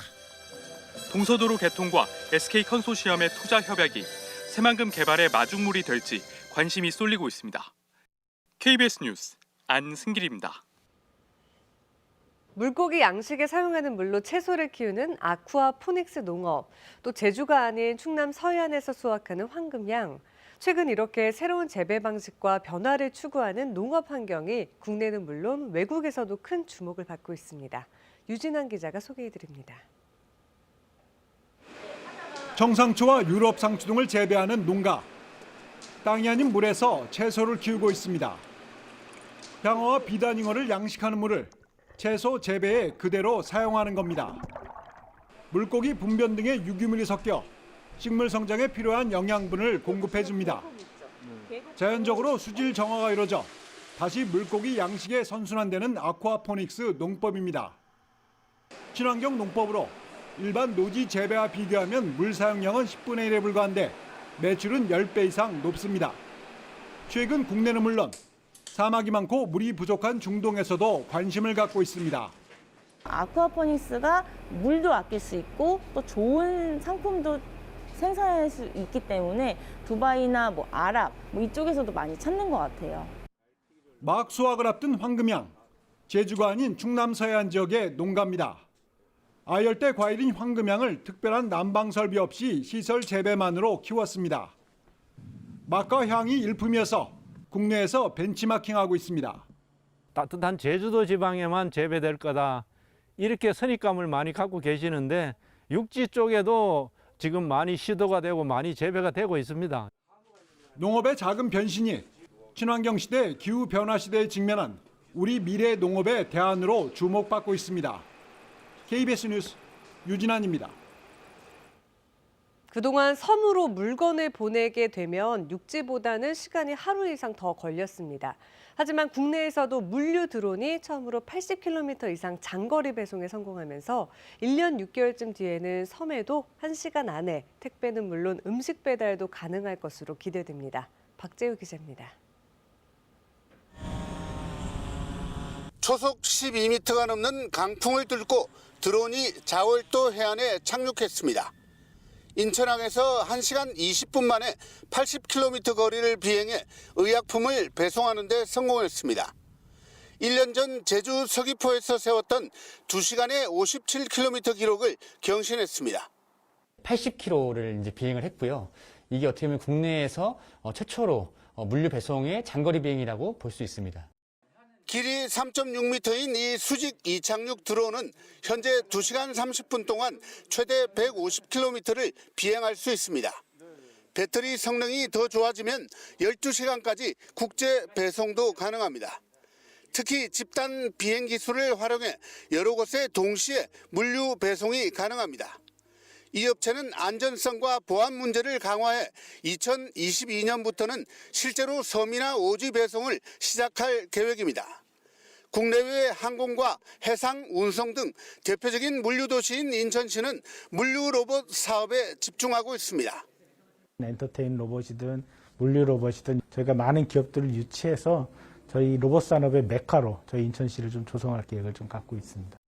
인천과 목포, 통영 등 섬이 많은 도시에 10여 개의 드론 배송 기지가 만들어지고 섬 배달 앱도 개발될 예정입니다. 섬 주민들이 1시간 안에 택배를 받고 섬에서 낚시를 하면서 육지의 짜장면과 피자를 먹는 시대가 현실이 되고 있습니다. KBS 뉴스 박정우입니다. 이 시각 출근길 교통 상황 알아보겠습니다. 서울경찰청입니다. 안녕하십니까. 수요일 아침 교통정보입니다. 오늘처럼 기온이 급격히 많이 내려간 날은 자동차 히터를 켜기 위한 엔진 공회전 차량들이 많아질 수가 있습니다. 지나친 공회전은 대기 오염의 원인과 과태료 부과 대상이 된다는 점 잊지 마시기 바랍니다. 동부간선도로 창동교 부근 양방향 지체와 정체가 되는 가운데 도심안 쪽으로 마들지하차도 부근까지와 중랑교에서 군자교 사이 그리고 성동교 부근 정체입니다. 도봉로 삼양동 입구 사거리에서 미아 사거리 사이 정체 행렬이 제법 빠르게 늘고 있으며 국회대로 도심안 쪽 신월나들목 이전부터 영등포구청 사거리 부근까지 더딘 운행되고 있습니다. 통일로 도심안 쪽 홍은동 사거리 이전부터 무학제국의 부근까지 밀리고 있으며 도심안 쪽 상황 율곡로 안국역 사거리 부근 간간히 서행 있지만 전반적으로 아직은 큰 어려움 없는 편입니다. 교통통제 및 혼잡 예상 정보입니다. 경부고속도로 서초나들목 부근 도로 보수 공사로 오늘 밤 10시부터 내일 새벽 5시까지 한 개 차로가 부분 통제되며 서부간선도로 목동교에도 유지 보수 공사로 오늘 밤 11시부터 내일 새벽 5시까지 한 개 차로가 부분 통제될 예정입니다. 교통정보였습니다.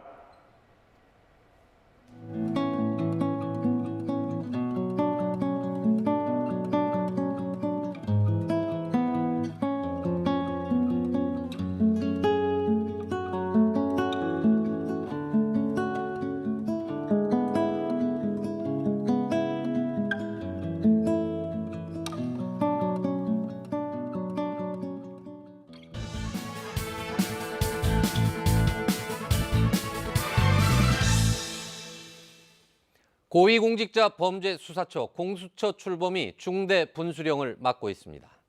공수처장 후보 추천위원회 4차 회의가 오늘 열립니다. 지난 18일 3차 회의에서 후보 추천에 실패하고 활동 종료를 선언한 지 일주일 만입니다. 국회의장의 위원회 재소집 제안에 여야 원내대표가 동의한 데 따른 것입니다. 일단 당장의 파국은 피한 셈이지만 전망이 밝지 않습니다. 민주당은 후보 추천위원회 재가동과는 별개로 공수처법 개정을 추진한다는 방침을 거듭 확인하고 있습니다. 현재는 야당 측 2명을 포함해 위원 7명 가운데 6명의 동의를 받아 공수처장 후보를 의결하도록 돼 있습니다. 이 규정을 바꿔서 야당의 거부권을 없애는 게 핵심입니다. 야당이 거부권을 남용해 의도적으로 공수처 출범을 지연시키고 있다는 게 민주당의 판단입니다. 국민의힘에서는 야당의 거부권을 없애는 것은 무소불위의 독재를 하겠다는 선언이나 다름없다는 강한 비판이 제기됐습니다. 야당의 거부권이 삭제된 채 추천된 공수처장은 국민이 인정하기 어려울 것이라고 반발했습니다. 정의당에서도 공수처법의 가장 큰 명분은 야당의 강력한 거부권인 만큼 법 개정은 명분도 실리도 없는 일이라는 비판이 제기됐습니다. 당초 공수처법이 야당에 사실상의 거부권을 준 취지는 정치적 독립성 확보입니다. 야당이 반대하는 인사는 공수처장이 될 수 없다고 하면서 여당이 공수처의 중립성을 강조해 온 것도 사실입니다. 공수처장 후보 추천은 합의의 결과물이 되는 게 바람직합니다. 야당도 기약 없이 후보 추천 논의만 할 것이냐는 지적을 귀담아 들어야 합니다. 공수처장 후보 추천위원들은 정파적 입장을 떠나 결과를 내는데 최선을 다해야 합니다. 끝내 후보 추천에 실패해 연말 정국을 파행으로 몰아가는 것은 가뜩이나 힘든 국민들을 볼 면목이 없는 일입니다. 뉴스 해설이었습니다. 오늘 아침도 어제만큼 춥습니다. 따뜻하게 챙겨 입으셔야겠는데요. 서울의 아침 기온 0도, 파주는 영하 5도, 의성도 영하 4.2도로 출발했습니다. 한낮에는 서풍이 불어오면서 비교적 따뜻한 바람이 불며 기온이 조금 오르겠습니다. 한낮에 서울과 파주가 9도, 의성 12도로 추위가 조금 누그러지겠습니다. 다만 일교차가 10도 이상 크게 벌어지는 만큼 건강관리에는 각별히 신경 쓰셔야겠습니다. 주 후반에는 찬바람이 불어오면서 다시 날씨가 추워질 텐데요. 금요일 낮부터 찬바람이 불면서 토요일 아침에는 서울 기온이 영하 4도까지 뚝 떨어지겠습니다. 지금 전국에는 구름이 조금 지나고 있습니다. 오늘 고기압의 가장자리에서 점차 구름이 끼면서 서쪽 지역에는 오늘 가끔 구름이 끼겠습니다. 강원 동해안 지역에는 여전히 건조주의보가 발효 중인데요. 지속적으로 서풍이 유입되면서 이 바람이 산맥을 타고 넘어 더욱 건조해지기 때문입니다. 내일 밤부터 강원 영동 지역에는 비 소식이 들어있는데 비가 내리기 전까지는 대기가 매우 건조하겠습니다. 현재 기온 살펴보겠습니다. 어제 아침과 기온이 비슷하거나 조금 낮습니다. 철원이 영하 4.4도, 세종과 대전, 안동도 영하의 기온 보이고 있고요. 여수도 7.2도로 어제 아침과 기온이 비슷합니다. 한낮에는 기온이 조금 오르겠습니다. 서울이 9도, 대전 12도, 광주와 대구 13도, 강릉과 포항, 울산은 14도까지 오르겠습니다. 바다의 물결은 모든 해상에서 비교적 잔잔하겠습니다.